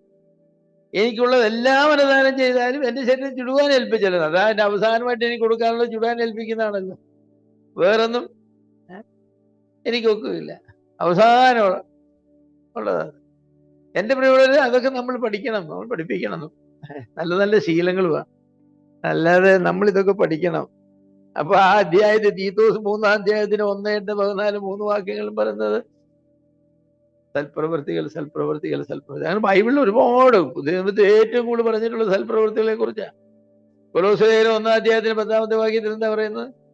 അതുപോലെ എഫേസ്യർ 2-ാം അധ്യായത്തിന് 10-ാമത്തെ വാക്യത്തിലൊക്കെ എന്താ പറയുന്നത്? സൽപ്രവൃത്തികൾക്കായിട്ട് ക്രിസ്തുയേശുവിൽ സൃഷ്ടിക്കപ്പെട്ടവരാകുന്നു. അതിനുവേണ്ടിയാണ് ദൈവം നമ്മൾ രക്ഷിച്ചെന്നാ പറയുന്നത്. സൽപ്രവൃത്തികൾക്ക്.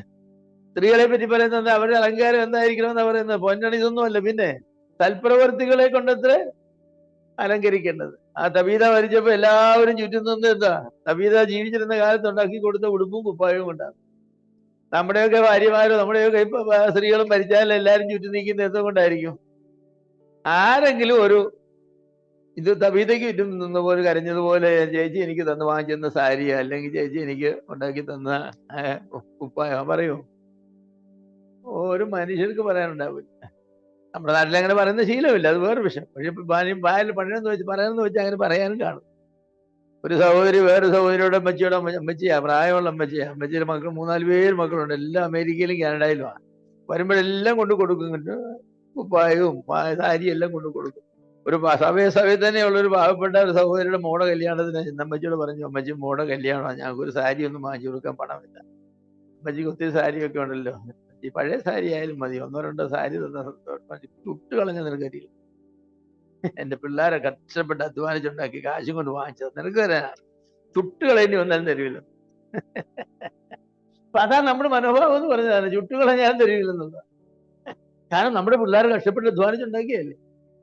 ഈ പിള്ളേർ കഷ്ടപ്പെട്ട് അധ്വാനിക്കാൻ ആരോഗ്യം കൊടുത്തും ബലം കൊടുത്തു ആരാ? അവസരം കൊടുത്തു ആരാ? അവരുടെ നേട്ടം കൊണ്ടാക്കിയാന്ന് അല്ല. സൽപ്രവൃത്തികൾ, നമ്മൾ സമ്പത്തിനെ കുറിച്ച് പറയുമ്പോൾ സമ്പത്തിന്റെ പ്രയോജനം എന്ന് പറഞ്ഞാൽ മറ്റുള്ളവർക്ക് കൊടുക്കുക എന്നുള്ളത്. ഞാൻ പലപ്പോഴും പറയാറുണ്ട്, 2000 നോട്ടുള്ളപ്പോൾ അത് പറയുമായിരുന്നു. 2000 നോട്ടെടുത്ത് നിങ്ങൾ മണപ്പിച്ച് നോക്കിയേ, പിന്നെ 500 ഒരു നോട്ടെടുത്ത് മണപ്പിച്ച് നോക്കി, വല്ല മണമുണ്ടോ? ചിലപ്പോൾ മണം കാണും. ഇറച്ചിക്കാരന്റെ കൈ നൂറ്റി ആണെങ്കിൽ ചോരയുടെ മണം കാണിച്ചത്. ഇനി അതിനറ്റത്ത് നക്കി നോക്കി, വലിയ ടേസ്റ്റ് ഉണ്ടോ? ഒരു ടേസ്റ്റും ഇല്ല. 500 ഒരു നോട്ടിന് മണവും ഇല്ല, രുചിയും ഇല്ല, ഒന്നുമില്ല. എന്നാൽ അതുകൊണ്ട് ഹോട്ടലിലോട്ട് കയറി ഒരുത്തനെ ഒരു ഊണ് വാങ്ങിച്ചു കൊടുത്തേ, ആ ഊണിന് ടേസ്റ്റ് ഉണ്ടോ, മണമുണ്ടോ? ഈ പണം കൊണ്ടൊരു ഉപയോഗമേ ഉള്ളെന്ന് ഞാൻ പറഞ്ഞത്. ഇത് എവിടെയെങ്കിലും കൊണ്ട് പൂഴ്ത്തി വെച്ചിട്ട് യാതൊരു കാര്യവുമില്ല. യാക്കോബ് പറഞ്ഞ് നിങ്ങൾ സ്വർണ്ണവും വെള്ളിയൊക്കെ പുഴുവരിച്ചു പോവുകയും ആൾ പിടിച്ചു പോവുകയാണെന്ന് പറഞ്ഞു. ചെലവാക്കുന്നേ നിങ്ങളുടെ ഒന്നും ഒരുപാട് കാശുള്ളവരൊന്നും അല്ല, എനിക്കറിയില്ല കേട്ടോ. കാശില്ലെന്ന് വിചാരിച്ച പലരുടെയും കൈ ഒരുപാട് കാശുണ്ട്, അവരെടുക്കൂല. പട്ടിണി കിടന്നാലും അവർ കാശെടുക്കില്ല. അവർ പറയുന്ന കാര്യമുണ്ട്, ഞാൻ പട്ടിണി കിടന്ന ഇത് ഉണ്ടാക്കിയത്. അവരെ പട്ടിണി കിടന്ന് എന്തിനാ നിങ്ങൾ പട്ടിണി കിടന്നുണ്ടാക്കിയത്? ഉണ്ണാൻ കൊടുക്കാനുണ്ട് മതി നോക്കാനില്ലേ പറഞ്ഞത്? പട്ടിണി കിടന്നുണ്ടാക്കാൻ പറഞ്ഞിട്ടുണ്ട്. ബൈബിളിൽ അങ്ങനെ ഉണ്ട് പട്ടിണി കിടന്നുണ്ടാക്കാൻ. നിങ്ങൾ ബൈബിളും പാലിക്കില്ല, ദൈവത്തെയും പാലിക്കില്ല, പട്ടിണി കിടന്ന ഉണ്ടാക്കിയ. പട്ടിണി കിടന്നുണ്ടാക്കണ്ടെന്നേ ഉള്ളത്, കഴിച്ചിട്ട് കിടന്ന് ഉറങ്ങ്. നാളത്തേക്കുള്ളത് ദൈവം തരണമെന്ന് പറയാം, ദൈവം തരാമെന്ന് പറഞ്ഞിട്ടുണ്ടല്ലോ. പിന്നെ എന്തിനാ പട്ടിണി കിടന്നുണ്ടാക്കുന്നത്? അതിന്റെ ആവശ്യമില്ലെന്നേ, അതിന്റെ ആവശ്യമില്ല. അപ്പൊ സൽപ്രവൃത്തികൾക്ക് മുൻതൂക്കം കൊടുത്തുകൊണ്ട് ജീവിക്കണം. അങ്ങനെ കർത്താവിനോട് നമുക്ക് പ്രാർത്ഥിക്കാം. കർത്താവേ, ഇന്ന് ആർക്കെങ്കിലും 2 പേർക്കെങ്കിലും ഒരു ഉപകാരം ചെയ്യാൻ ഇത്ര കാശൻ്റെ തന്നെ, അധികം കാശൊന്നും വേണ്ട, ആർക്കെങ്കിലും ഒരു ഉപകാരം ചെയ്യാനായി. അവന് 500 രൂപ ഒരു സഹോദരനോ സഹോദരിക്കോ, ഒരു പാവപ്പെട്ടവൻ, അയൽവക്കത്ത് പാവപ്പെട്ടവൻ, ആർക്കെങ്കിലും 500 രൂപ, 50 രൂപ, 100 രൂപ കൊടുക്കാൻ. കഴിഞ്ഞ ദിവസം എന്നോട് ആരാ പറഞ്ഞത്, ഞാൻ ആരാന്ന് ഓർക്കുന്നില്ല, ആരോ എന്നോട് പറഞ്ഞു, ആ മനുഷ്യൻ അദ്ദേഹത്തിന്റെ ഒരു ജോലിക്കാരനും കൂടി ഇങ്ങനെ ആശുപത്രിയിൽ എല്ലാ ദിവസവും പോകുന്നു പറഞ്ഞു. പോകുമ്പോൾ ഒരു 10,000-2,000 രൂപയും കൊണ്ടാണ് പോകുന്നത്. അവിടെ നിൽക്കുന്ന പാവപ്പെട്ട മനുഷ്യരെ അവർക്ക് അങ്ങനെ കാണുന്നവരൊക്കെ ചോദിച്ച് അവരുടെ കാര്യമൊക്കെ മനസ്സിലാക്കി മരുന്ന് വാങ്ങിക്കാൻ കാശ്, ഡോക്ടർ കുറിപ്പ് വന്നിട്ടുണ്ട്, മരുന്ന് വാങ്ങാൻ കാശല്ലേ, ഒരു 200 രൂപയോ 100 രൂപ 500 രൂപ കൊടുക്കും. അങ്ങനെ ഹോസ്പിറ്റലിൽ എല്ലാ വാർഡിൽ കൂടെ ഇറങ്ങി വരുമ്പോഴത്തേക്ക് ഒരു 12,000-3,000 രൂപ എല്ലാ ദിവസവും അയാൾ. എന്നിട്ട് അദ്ദേഹം മരിച്ചു കഴിഞ്ഞപ്പോ അദ്ദേഹത്തിന്റെ വേലക്കാരൻ പറയായിരുന്നു, ഇനി ഈ പാവപ്പെട്ടവർക്ക് കൊടുക്കാൻ ആരുണ്ട്? നിങ്ങൾക്ക് ചെയ്യുന്നവരുണ്ട്. ഇവിടെ ആശുപത്രി ശാപ്പാട് കൊടുക്കുന്ന ആളുകളുണ്ട്. ചില സംഘടനകളായിരിക്കും ആണെങ്കിലും അവർ കാശ് പിരിച്ച് അവർക്ക് കൊടുക്കുന്നുണ്ട്. നമുക്ക് അങ്ങനെ ഒരു ബേർഡൻ ഇല്ലെന്നാണ്. മത്തായി സുവിശേഷം 6-ാം അധ്യായത്തിന് 3-ാമത്തെ വാക്യത്തിൽ കർത്താവ് പറഞ്ഞ വാക്കുകളാണ്. നിക്ഷേപം സ്വരൂപിക്കുന്നതിനെ കുറിച്ച് പറഞ്ഞപ്പോ എന്താ പറഞ്ഞ? സ്വർഗത്തിൽ നിക്ഷേപം അല്ലേ? 6-ാം അധ്യായത്തിന് 3-ാം വാക്യം വായിച്ച്, മത്തായി 6:3. കള്ളന്മാർ തുറന്നു മോഷ്ടിക്കുകയെന്ന് എന്ന് പറഞ്ഞാൽ നശിച്ചു പോകാതെ നിങ്ങളുടെ നിക്ഷേപം സ്ഥിരമായിരിക്കണമെങ്കിൽ അത് ശേഖരിക്കുന്ന സ്ഥലം കള്ളന്മാർ കയറാത്ത സ്ഥലമായിരിക്കണം. അത് സ്വർഗമാണെന്നവർ. സ്വർഗത്തിൽ നിക്ഷേപം ശേഖരിക്കാൻ. ഞാനിപ്പോ പറഞ്ഞതായിരിക്കുന്ന സൽപ്രവർത്തികളെല്ലാം സ്വർഗത്തിൽ നിക്ഷേപം ശേഖരിക്കണം. അത് നമ്മുടെ പേരിനും പ്രശസ്തിക്ക് വേണ്ടി അല്ലെങ്കിൽ അത് സ്വർഗത്തിൽ നിക്ഷേപം ശേഖരിക്കാം. നമുക്ക് പേരിന് പ്രശസ്തിക്കുവാണെങ്കിൽ കിട്ടിപ്പോയി എന്ന് കർത്താവ് പറഞ്ഞല്ലോ. നിങ്ങൾക്ക് കിട്ടിപ്പോയി എന്ന് ഞാൻ പറയുന്നു എന്ന് കർത്താവ് പറഞ്ഞു. സൽപ്രവൃത്തി ചെയ്യുന്നതിനെ കുറിച്ചാണ് പറഞ്ഞത്. ധർമ്മം ദാനം ചെയ്യുമ്പോൾ നിങ്ങൾ കൊള്ളൂതിക്കരുത്, അങ്ങനെയുള്ളവർക്ക് കിട്ടിപ്പോയി, ഇങ്ങനെ കിട്ടിപ്പോയി. ഇവിടെ വെച്ചൊന്നും കിട്ടാത്ത വിധത്തിലുമാണ്. സ്വർഗത്തിൽ നിക്ഷേപം സ്വരൂപിക്കാൻ നമ്മൾ പഠിക്കണം, നമ്മൾ പഠിപ്പിക്കണം. 1 തിമോത്തിയോസ് 6:6 വായിച്ചേ. അലംഭാവത്തോടു കൂടി ദൈവഭക്തി വലിയ, അത് ആദായം ഉണ്ടാക്കണമെങ്കിൽ അലംഭാവത്തോടുകൂടി ജീവിക്കാൻ പഠിക്കണം. മതി, ദൈവം തരുന്നത് മതി എന്ന് വെച്ച് ജീവിക്കുന്നവർക്ക് വലിയ ലാഭം ഉണ്ടാകും, വലിയ ലാഭം ഉണ്ടാവും. അലംഭാവത്തിന് ദൈവഭക്തി വലിയ ആദായമാർഗമാണ്. ആദായമാർഗം വേണോ പറഞ്ഞു തരാം. എന്താണ് ആദായമാർഗം? എന്താണ്? ദൈവം തരുന്ന എനിക്ക് മതി എന്ന് വെച്ച് ജീവിക്കുന്നവർക്ക് ഭയങ്കര ആദായമാർഗമാണ്. കാരണം ദൈവം അവർക്ക് ഇങ്ങനെ കൊടുത്തുകൊണ്ടിരിക്കും. കാരണം അവരെന്താ പറയുന്നത്? ദൈവം തരുന്നത് മതി, ദൈവം തരുന്നത് മതി, ദൈവം തരുന്നത് മതി എന്നാ. അതുകൊണ്ട് തൃപ്തിയാകുന്ന ഒരു മനുഷ്യനാണ് ഇവനെന്ന് കാണുമ്പോൾ ദൈവം എന്ത് ചെയ്യും? അവൻ കൊടുത്തുകൊണ്ടിരിക്കും. അവന്റെ ആവശ്യങ്ങൾക്ക് അവന് കൊടുത്തുകൊണ്ടിരിക്കും. അപ്പോ അവരെന്ത് പറയും? ഇത് ഭയങ്കര ആദായമാർഗം. നമ്മള് ദൈവം തരുന്ന മതി എന്ന് വെച്ച് നാള് മുതൽ ഇന്ന് വരെയും എന്ത് ചെയ്യുക? നമുക്ക് ഒരു ആദായത്തിനും കുറവ് വന്നിട്ടില്ല. ഒരാദായത്തിനും കുറവ്. ദൈവം തരുന്നത് പോരാ, അതിൻ്റെ കൂടെ ഞാനൂടെ കുറച്ചെന്തെങ്കിലും അധ്വാനിച്ച് ചേർത്തെങ്കിലേ ഒക്കും. ഇങ്ങനെ പോയാൽ ശരിയാവില്ലെന്ന് വിചാരിക്കുന്നവർക്ക് വലിയ നഷ്ടത്തിന്റെ മാർഗമാണ്. ആരോഗ്യം നഷ്ടപ്പെടും, അവർക്ക് ഒരുപാട് കാര്യങ്ങൾ നഷ്ടപ്പെടും. പകുതി ജോലി അവർക്ക് നഷ്ടപ്പെടും. ഒരാഴ്ച ഒരു ജോലി 2 ജോലി ചെയ്യാൻ അവർക്ക് നോക്കും. മിക്കവാറും ബാക്കി സമയങ്ങളിലൊക്കെ അവർ എന്തെങ്കിലും രോഗവും അസുഖമൊക്കെ ആയിരിക്കും, അല്ലെങ്കിൽ പിള്ളേർക്ക് അസുഖമായിരിക്കും, ഭാര്യയ്ക്ക് അസുഖമായിരിക്കും, എന്തെങ്കിലും അസുഖമായിരിക്കും. കാരണം എന്താന്ന് ചോദിച്ചാൽ ഈ സംതൃപ്തി എന്ന് പറഞ്ഞതായിരിക്കുന്ന ഒരു മാർഗം അവർ സ്വീകരിച്ചിട്ടില്ല. ആ മാർഗം സ്വീകരിക്കാത്തവർക്ക് ദൈവം എന്ത് ചെയ്ത് സംതൃപ്തി കൊടുക്കുകയില്ല. ദൈവം തരുന്നത് മതിയെന്ന് വെക്കുന്നവർക്ക് ദൈവം എപ്പോഴും എന്ത് ചെയ്യും? ഇങ്ങനെ കൊടുത്തുകൊണ്ടേ ഇരിക്കും. അപ്പൊ ദൈവത്തോടും പറയണം, മതി, നീ തരുന്നത് എനിക്ക് മതി, അതിൽ കൂടെ ഒന്നും വേണ്ട, നിന്റെ കരങ്ങൾ തരുന്നത് എനിക്ക് ധാരാളം മതി. ചില മനുഷ്യർക്ക് കൊടുക്കാൻ വെച്ചാൽ വേണ്ട സഹോദര, കർത്താവ് ഞങ്ങൾക്ക് ആവശ്യത്തിനൊക്കെ തരുന്നുണ്ട്, ഞങ്ങൾക്ക് ധനവാന്മാരാകാൻ യാതൊരു താല്പര്യവുമില്ല, ഈ ആവശ്യത്തിനൊക്കെ ദൈവം തരുന്നുണ്ട്, അതുകൊണ്ടൊക്കെ ഞങ്ങൾ തൃപ്തിയായി പോകണം. ദൈവം പഠിക്കാൻ പിള്ളേർക്ക് ബുദ്ധി കൊടുത്തു, അതിൽ കൂടി ഞങ്ങൾക്ക് എന്തോ വേണ്ടത്? എല്ലാവരും ഓരോ പിള്ളേരെ ട്യൂഷനും ഇതിന് വരുമ്പോൾ ഞങ്ങളുടെ പിള്ളേരെ ട്യൂഷൻ വിടാൻ ഞങ്ങൾക്ക് കാശില്ല. പക്ഷേ ദൈവം അതിന് പകരം അവർക്ക് എന്ത് കൊടുത്തു?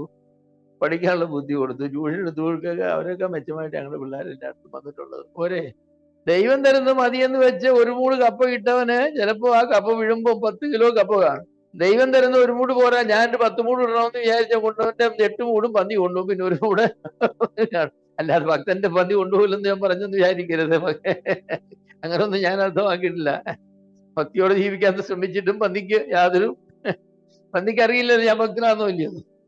അവനാണ് ഭക്തനാണെന്ന് കണ്ടുപിടിക്കുന്നത് എങ്ങനെയാന്ന് ചോദിച്ചാൽ, എന്റെ കപ്പ മാന്തി തിന്നിട്ട് നല്ല കപ്പയാന്ന് ഞാൻ പറയും, ഇയാളൊരു ഭക്തനായ മനുഷ്യനായിരിക്കും എന്ന് വന്നാലും ഒരു മൂട് കപ്പയെങ്കിലും നമുക്ക് വീഴാൻ കാണും.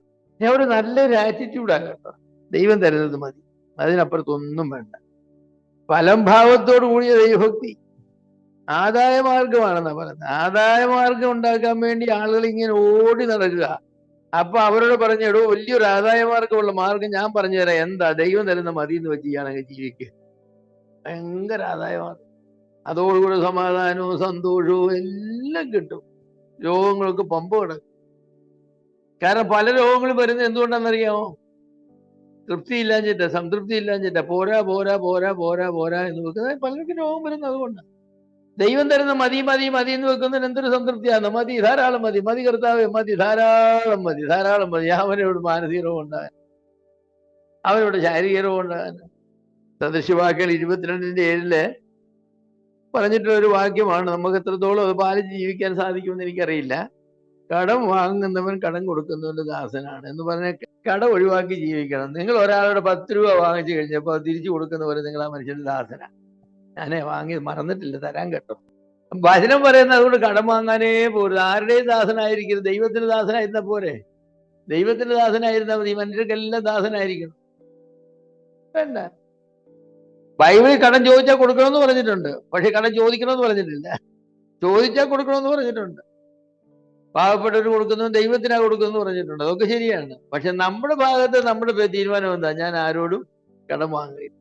ഞാൻ എൻ്റെ ജീവിതത്തിൽ ഒരു കടം വാങ്ങി ഒരു പ്രാവശ്യം 1971 ഞാൻ ഒരു കടം വാങ്ങി ഓർക്കുന്നു. ആ കടം എന്നെ കണ്ടോനെ വിഷമിപ്പിച്ചു. ഇപ്പോഴൊരിക്കലും മറക്കുകയില്ല. അങ്ങനെ ഒരിക്കലും കടം വാങ്ങിയിട്ടില്ല. അന്ന് ദൈവസന്നിധിയിൽ പറഞ്ഞു, നിന്റെ വചനത്തിന്റെ പ്രമാണം വിട്ട് ഞാൻ പ്രവർത്തിച്ചതിന്റെ ദുരിതം ഞാൻ പറഞ്ഞ തീയതി കൊടുക്കാനൊത്തില്ല. അതാണ് പറഞ്ഞ തീയതി കൊടുക്കാഞ്ഞത് കൊണ്ട് എന്റെ സാക്ഷ്യത്തെ ഞാൻ ആത്മാർത്ഥമായി ശ്രമിച്ചിട്ട് കൊടുക്കാതെ ആ മനുഷ്യനോട് എന്തെല്ലാം പറഞ്ഞറിയാം. വാങ്ങാനെ പഠിച്ചാൽ മാത്രമേ കൊടുക്കാനോട് പഠിക്കണമെന്ന് പറഞ്ഞു, അധ്വാനം ജീവിക്കാൻ പഠിക്കണമെന്ന് പറഞ്ഞു, കൈ നീട്ടുന്ന എളുപ്പമാണെന്ന് പറഞ്ഞു. എന്തെല്ലാം കാര്യങ്ങൾ ഞാൻ കേട്ടെന്നറിയാം മനുഷ്യന്റെ കയ്യിൽ നിന്ന്. 2 ദിവസങ്ങളിൽ ഞാൻ കൊടുത്തു, വേറെ അവിടെ കടം വാങ്ങിച്ചു കൊടുത്തു, അവിടെ കടം വാങ്ങിച്ചു. പിന്നെ ഒരു മാസമുള്ളത് വീട്ടിൽ. അങ്ങനെ ഒരു ജീവിതത്തിൽ ഒരു സന്ദർഭത്തിലേ വന്നിട്ടുണ്ട്. ഞാൻ ആരോടും കടം വാങ്ങില്ലെന്ന് ദൈവസന്നിധി പട്ടിണി കിടന്ന് മരിക്കേണ്ടി വന്നാലും കടം വാങ്ങില്ലെന്ന് ഞാൻ ദൈവസന്നിധി തീരുമാനം ചെയ്തതാണ്.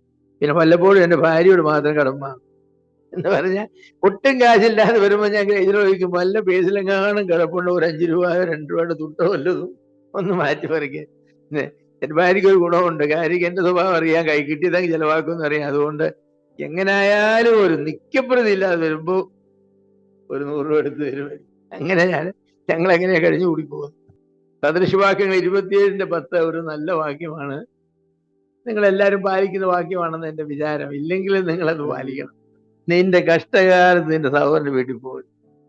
നിന്റെ കഷ്ടകാലത്ത് നിന്റെ സഹോദരൻ്റെ വീട്ടിൽ പോകരുത്. ബുദ്ധിമുട്ടുള്ളപ്പോൾ അങ്ങോട്ട് കയറി ചെല്ലരുത്. പലരും അങ്ങനെയാണ്. നമ്മുടെ സഹോദരന്മാർ നമ്മളെ സഹായിക്കുമെന്നൊക്കെ വിചാരിക്കും, കഷ്ടകാലത്ത് കയറി കാശില്ലാത്തപ്പോഴും ഒക്കെ ഓരോന്ന് എന്ന് പറഞ്ഞാൽ സ്വന്തപ്പെട്ടവരെ നമ്മുടെ കഷ്ടതകളിലും നമ്മുടെ ബുദ്ധിമുട്ടുകളിലും നമ്മുടെ സാമ്പത്തിക കടഭാരത്തിലും ഒക്കെ ബന്ധപ്പെട്ടവരെ നമ്മൾ ഒരിക്കലും സഹായിക്കും. ഞാൻ പറഞ്ഞു, എനിക്ക് സ്വന്തപ്പെട്ട ഒരാളോടാണ് ഞാൻ കടം വാങ്ങിച്ചത്. ഒരന്യനോട് കടം വാങ്ങിച്ചതെങ്കിൽ പ്രശ്നം ഉണ്ടാവില്ലായിരുന്നു. വളരെ സ്വന്തപ്പെട്ട ഒരാളോടാണ്, എൻ്റെ ഒരു കസിനോടാകില്ല കടം വാങ്ങിച്ചത്. അതിന്റെ ബുദ്ധിമുട്ട് ഞാൻ അനുഭവിച്ചു. ഈ വാക്യത്തിന്റെ ഒരു ലംഘനമാണ് ഞാനത് ചെയ്തത്. ദൈവം വിശ്വസനായിരുന്നു, എനിക്ക് കടം വാങ്ങേണ്ട ആവശ്യമില്ലായിരുന്നു. അതാ വേറെ രസം. ഞാൻ കടം വാങ്ങിയ ആ തുക തന്നെ ദൈവം എനിക്ക് ഫ്രീ ആയിട്ട് വേറൊരാൾ കൊണ്ടു തന്നു, അത്രയും തുക തന്നെ. ഇത് വാങ്ങി അറിഞ്ഞും കൊണ്ടൊന്നുമല്ല. പക്ഷെ വാങ്ങിയ തുക ഞാനങ്ങ് ഉപയോഗിക്കുകയും ചെയ്തു വേറെ അത്യാവശ്യങ്ങൾക്ക്. ഫിലിപ്പി ലേഖനം 4-ാം അധ്യായത്തിന്റെ 12-ാമത്തെ വാക്യം. ഞാൻ കുറെ വാക്യങ്ങൾ വായിക്കുന്നേ ഉള്ളൂ കേട്ടോ. സമൃദ്ധിയിലും ദാരിദ്ര്യത്തിലും എനിക്ക് ഇരിക്കാൻ അറിയാമെന്ന് പൗലോസ് പറഞ്ഞത് അത് നമ്മൾ വായിച്ചതാ. എഫേസ്യ ലേഖനം 4:28. കള്ളന്മാരൊരു കാലത്ത് ജീവിച്ചത് മോഷ്ടിച്ചത്. മോഷ്ടിച്ച് ജീവിച്ചു. അത് കഴിഞ്ഞ് സുവിശേഷം കേട്ട് രക്ഷിക്കപ്പെട്ടു.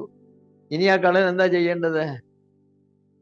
അവൻ മോഷ്ടിക്കരുതെന്ന് മാത്രമല്ല, പിന്നെ അവന്റെ കൈ കൊണ്ട് അധ്വാനിച്ച് പണം ഉണ്ടാക്കി കഴിഞ്ഞ കാലത്ത് മോഷ്ടിച്ചവരുടെയൊക്കെ തിരിച്ചു കൊടുക്കണം. എല്ലാവരും തിരിച്ചു കൊടുക്കാമെങ്കിൽ അതുപോലെ തന്നെ ബുദ്ധിമുട്ടുള്ളവർക്ക് കൊടുക്കണം. അതാണ് കള്ളനീ കക്കാതെ മുട്ടുള്ളവന് കൊടുക്കേണ്ടതിന് കൈകൊണ്ട് അധ്വാനിക്കും.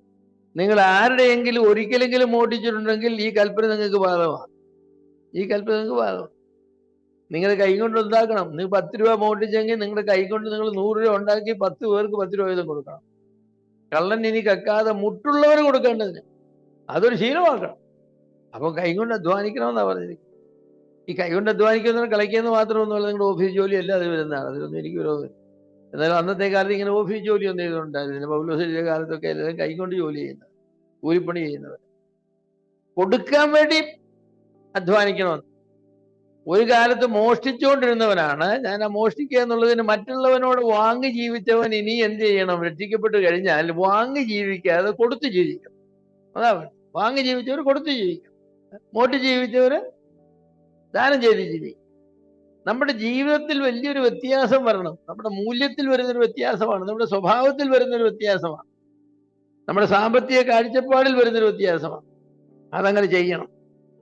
പൗലോസ് അപ്പോസ്തലന്റെ കാര്യം ഞാൻ മുമ്പ് പറഞ്ഞു. അപ്പോസ്തല പ്രവൃത്തി 20-ാം അധ്യായത്തിന് 34-ാമത്തെ വാക്യത്തിൽ പൗലോസ് എഫെസോസിലെ മൂപ്പന്മാരെ വിളിച്ചിട്ട് അവരോട് സംസാരിക്കുമ്പോൾ പറയുന്ന ഒന്നൊരു കാര്യമുണ്ട്. ഞാൻ അതിശയിച്ചു പോയി. കാരണം ഈ പാവപ്പെട്ട മിഷണറി മൂപ്പന്മാരോട് പറയുമ്പോൾ അത് മനസ്സിലാക്കാം, പക്ഷെ തന്റെ ജീവിതത്തെ ആധാരമാക്കിയാണ് താൻ പറയുന്നത്. എന്താ താൻ പറഞ്ഞത്? 34-ാമത്തെ വാക്യത്തില് നിങ്ങൾക്ക് അറിയാവുന്ന ഒരു കാര്യമുണ്ട്. എന്റെ മുട്ടിനും എന്നോട് കൂടെ ഉള്ളവരും, പൗലോസിന്റെ കൂടെ ഒരു സമയത്ത് 19 മിഷണർമാരുണ്ടായിരുന്നു. ഈ 19 മിഷണർമാർക്ക് ചെലവിന് കൊടുക്കേണ്ട ഉത്തരവാദിത്വം പൗലോസിനുള്ളതാണ്. പൗലോസിനോട് ഡോക്ടർ ലൂക്കോസ് ഒക്കെ ഉണ്ട്. വേണേ ഒരു ക്ലിനിക്ക് ഇട്ടാൽ ഇഷ്ടംപോലെ കാശ് കിട്ടും. പക്ഷെ ലീഡർ പൗലോസാണ്. അതുകൊണ്ട് ലൂക്കോസ് നീ ജോലി ചെയ്തവർക്ക് കൊടുക്കണമെന്ന് പറയാൻ പൗലോസിന് ഒക്കുകയില്ല. പൗലോസ് പറഞ്ഞു എന്നോട് കൂടെ ഉള്ളവർക്ക് അവരുടെ ആവശ്യങ്ങൾ നടത്തേണ്ടത് എന്റെ ഉത്തരവാദിത്വമാണ്. അതുകൊണ്ട് പൗലോസ് എന്ത് ചെയ്തു? താൻ ഈ കൈകൊണ്ട് അധ്വാനിച്ചതാണ്. പൗലോസിന്റെ ആ മാതൃകയാണ് നമുക്കുള്ളത്. എന്നിട്ട് തുറന്ന് അവരോട് പറഞ്ഞു, ഇങ്ങനെ പ്രയത്നം ചെയ്ത് പ്രാപ്തിയില്ലാത്തവരെ സഹായിക്കും. പ്രാപ്തിയില്ലാത്ത ഒരുപാട് ആൾ, നിങ്ങൾ എത്രയോ പ്രാപ്തിയില്ലാത്തവർ നിങ്ങളുടെ സമൂഹത്തിലുണ്ട്. നിങ്ങൾക്ക് ഒന്നുകിൽ 2 കൈകൊണ്ട് ജോലി ചെയ്യാനായിട്ട് നിങ്ങൾക്ക് തൊഴിലുണ്ട്. നിങ്ങൾ ആശാരിയായിരിക്കാം, മെയ്സനായിരിക്കാം, ഇലക്ട്രീഷ്യനായിരിക്കാം, പ്ലംബറായിരിക്കാം, നിങ്ങൾ അധ്യാപകനായിരിക്കാം, നിങ്ങൾ ഉദ്യോഗസ്ഥനായിരിക്കാം, നിങ്ങൾ ഡ്രൈവറായിരിക്കാം. നിങ്ങൾക്ക് ഈ ജോലിയൊന്നും ചെയ്യാൻ കഴിയാത്ത പ്രാപ്തി ഇല്ലാത്തവരുണ്ട്. അവരെ നിങ്ങൾ സഹായിക്കണമെന്നാണ്. പിന്നെ തീർന്നില്ലല്ലോ. ജീവിതത്തിന്റെ ഭാഗ്യം എന്താണെന്നറിയാമോ? ജീവിതത്തിന്റെ ഭാഗ്യം എന്ന് പറയുന്നത് കൊടുക്കുന്നതാണ്. നമ്മൾ എന്താ ഭാഗ്യം എന്ന് പറയുന്നത്? കിട്ടുന്നതാ ഭാഗ്യം, അല്ലേ? പൗലോസ് പറയും കിട്ടുന്നതല്ല ഭാഗ്യം, കൊടുക്കുന്നതാണ്. ദൈവമേ, നീ കൊടുക്കാനുള്ള ഭാഗ്യം എനിക്ക് തന്നല്ലോ. കൊടുക്കാനുള്ള ഭാഗ്യം, അതൊരു വലിയ ഭാഗ്യമാണ്. കൊടുക്കാനുള്ള ഭാഗ്യം എന്ന് പറയുന്നത് അത് കൊടുക്കണം. നമ്മുടെ വീട്ടുകാരൻ ഉഴപ്പിട്ട് കൊടുക്കണമെന്നല്ല, കർത്താവ് അങ്ങനൊന്നും പറഞ്ഞില്ല. സ്വന്തം കുടുംബത്തിനും വേണ്ടപ്പെട്ടവർക്കും വേണ്ടി കരുതാത്തവൻ ആ വിശ്വാസം തള്ളിക്കളഞ്ഞവനെ കളഞ്ഞവനാന്നൊക്കെ പൗലോസ് തന്നെ പറഞ്ഞിട്ടുണ്ട്. പക്ഷെ നമ്മുടെ ഒരു പൊതു പ്രമാണം പറയുമ്പോൾ എന്താണ്? പ്രമാണം വാങ്ങുന്നതല്ല ഭാഗ്യം, പിന്നെന്താ? കൊടുക്കാൻ എവിടുന്നാ കിട്ടുന്നത്? അതാ പറയുന്നത് കൈകൊണ്ട് അധ്വാനിക്കണം. അധ്വാനിച്ചു കൊടുക്കണമെന്നാ പറഞ്ഞു, പോക്കറ്റ് അടിച്ചു കൊടുക്കണമെന്നല്ല പറഞ്ഞു. അല്ല, പോക്കറ്റ് അടി ഇത്ര മോശമായ ജോലിയൊന്നുമല്ല. നിങ്ങൾ തയ്യക്കാരാണെങ്കിൽ ഒരുപാട് പോക്കറ്റ് അടിക്കണമല്ലോ, വേണ്ടേ? തയ്യക്കാർക്ക് ഒരുപാട് പോക്കറ്റ് അടിച്ചല്ലേ നോക്കൂ. മനസ്സിലായെന്ന് വിചാരിക്കുന്നു. ഈ പോക്കറ്റ്, പക്ഷെ മറ്റേ പോക്കറ്റ് അടി വേണ്ട. ഏതാ? പിക് പോക്കറ്റ് എന്നാ പറയുന്നത്. പോക്കറ്റ് അടി എന്നുള്ള ഒരു പിക് പോക്കറ്റ്, പോക്കറ്റിൽ നിന്നും എടുക്കുക. അറിയാതെ കൊടുക്കണം. കൊടുക്കുന്നത് വലിയ ഭാഗ്യമാണ്. അത് ആര് പറഞ്ഞെന്നാ പറഞ്ഞത്? കർത്താവ് പറഞ്ഞെന്നാ പറഞ്ഞത്. കർത്താവ് ഒരിക്കലും ആരോടും ചോദിച്ചിട്ടുമില്ല. വാങ്ങിയിട്ടുണ്ടോന്ന് ചോദിച്ചാൽ വാങ്ങിയിട്ടുണ്ട്. കർത്താവിന് ആരെല്ലാം കൊണ്ട് കൊടുത്തു? 5 അപ്പവും 2 മീനും കർത്താവിന് കൈ കൊണ്ട് കൊടുത്തില്ലേ? പക്ഷെ കർത്താവ് അത് എത്ര പേർക്ക് കൊടുത്തു? 5000 പേർക്ക് കൊടുത്തു. ഒരു കണ്ണിലെ വെള്ളം മുഴുവൻ വീഞ്ഞാക്കി കൊടുത്തു. ഒരു കണ്ണിലെ മുഴുവൻ കൊടുത്തു എന്നറിയില്ല. 6 കൽപ്പാത്രങ്ങളിൽ ഏതായാലും കൊടുത്തു. അങ്ങനെ കൊടുത്തു. കർത്താവ് ഒരിക്കൽ മാത്രം കൊടുത്തു. കുഞ്ഞുങ്ങളെ കൂട്ടുവാൻ വല്ലതും ഉണ്ടോ എന്ന് ചോദിച്ചു.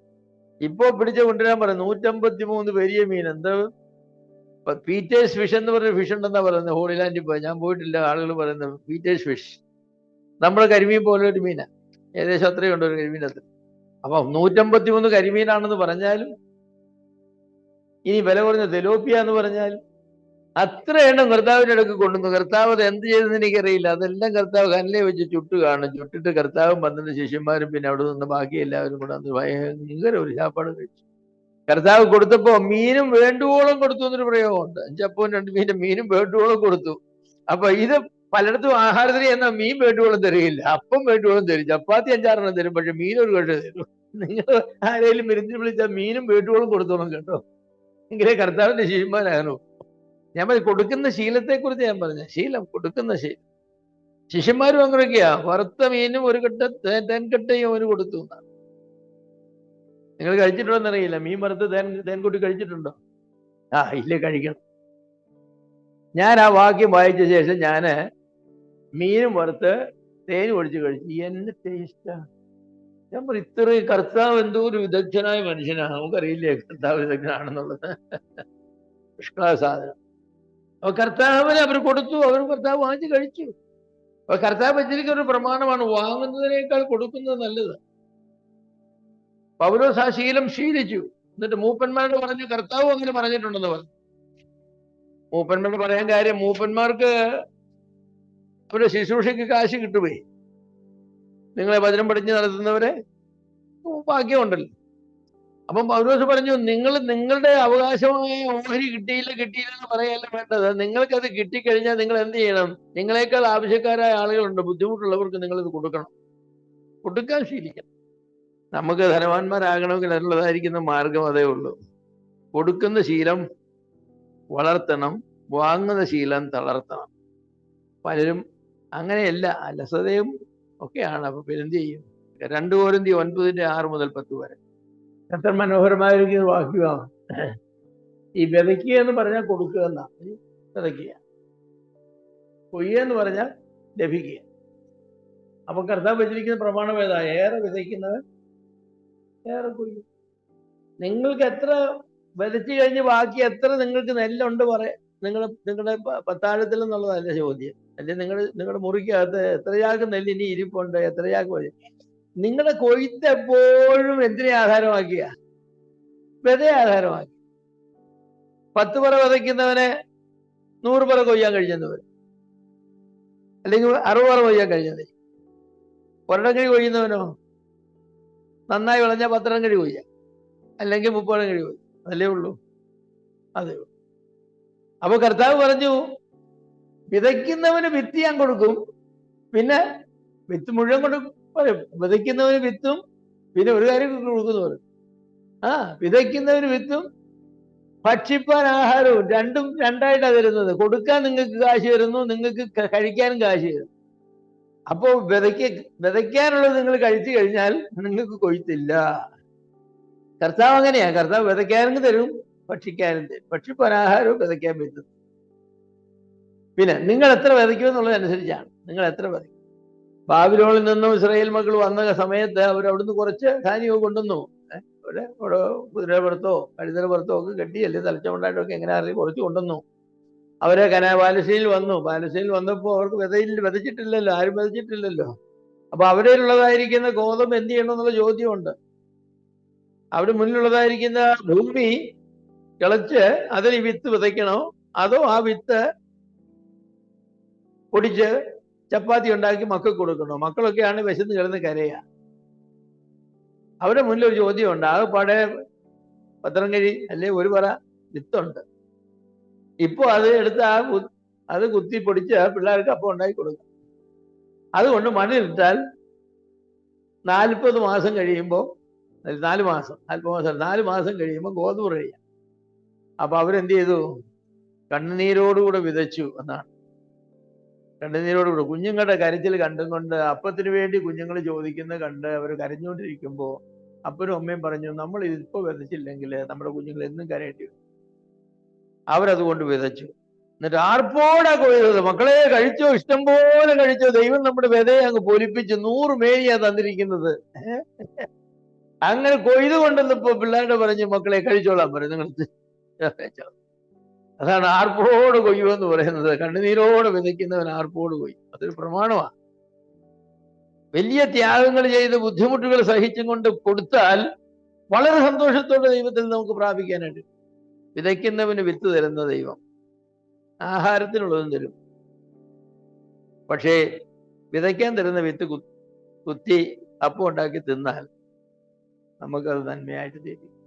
പല ആളുകളും അങ്ങനെയാണ്. കയ്യിലുള്ളത് കുറച്ചേ ഉള്ളൂ. ഒരു മാസം ജീവിക്കണേ 10,000 രൂപ വേണം. ആകെപ്പാടെ ശമ്പളം എന്ന് പറഞ്ഞാൽ 5,000 രൂപയുള്ളൂ. 10,000 രൂപ ഒരു മാസം ജീവിക്കണം. വാടക തന്നെ 3,000 4,000 ആകും. പിള്ളേരുടെ പഠിത്തവും എല്ലാം ആണ്. 10,000 രൂപ എല്ലാം ജീവിക്കാനൊക്കെ ഇല്ല. ശമ്പളം കിട്ടുന്ന 5,000 രൂപയോ. പിന്നെ ഇവിടെ കർത്താവിന് കൊടുക്കുന്നത് ഉപദേശിക്ക് പറയാം, ദശാംശം കൊടുക്കണം. അപ്പോ 10,000 ദശാംശം 1000 കൊടുത്തു കഴിഞ്ഞാൽ പിന്നെ 9,000 അല്ലേ ഉള്ളൂ. ആ 9,000 കൊണ്ട് ജീവിക്കുന്ന 10,000 കൊണ്ട് ജീവിക്കാൻ വേണം.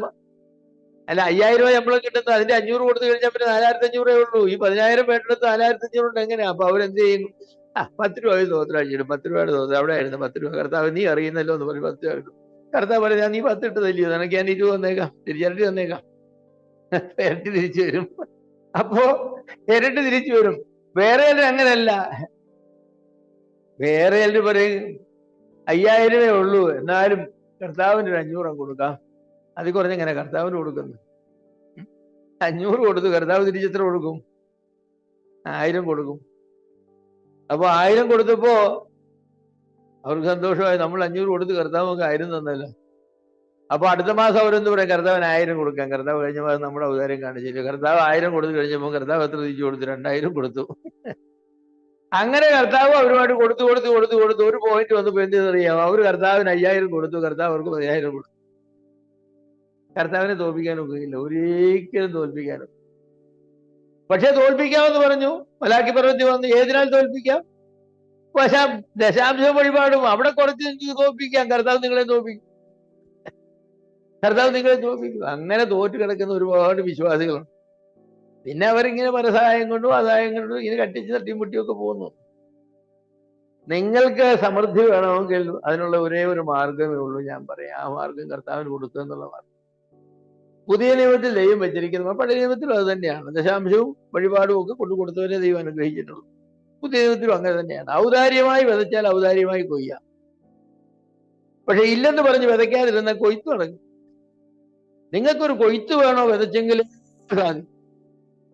വിതയുടെ പ്രമാണം എന്താ? കൂടുതൽ വിതയ്ക്കുന്നത് കൂടുതൽ കൊയ്യും, അല്പമായി വിതയ്ക്കുന്നവൻ അല്പമായി കൊയ്യും, ധാരാളമായി വിതയ്ക്കുന്നവൻ ധാരാളമായി കൊയ്യും.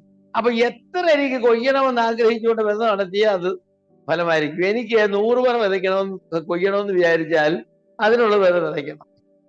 എനിക്ക് 1 പറ മതി എന്ന് പറഞ്ഞാൽ അതിനുള്ള വിത വിതയ്ക്കണം. അപ്പൊ ഇതിന്റെ കൊയ്ത്തും അങ്ങനെ തന്നെ.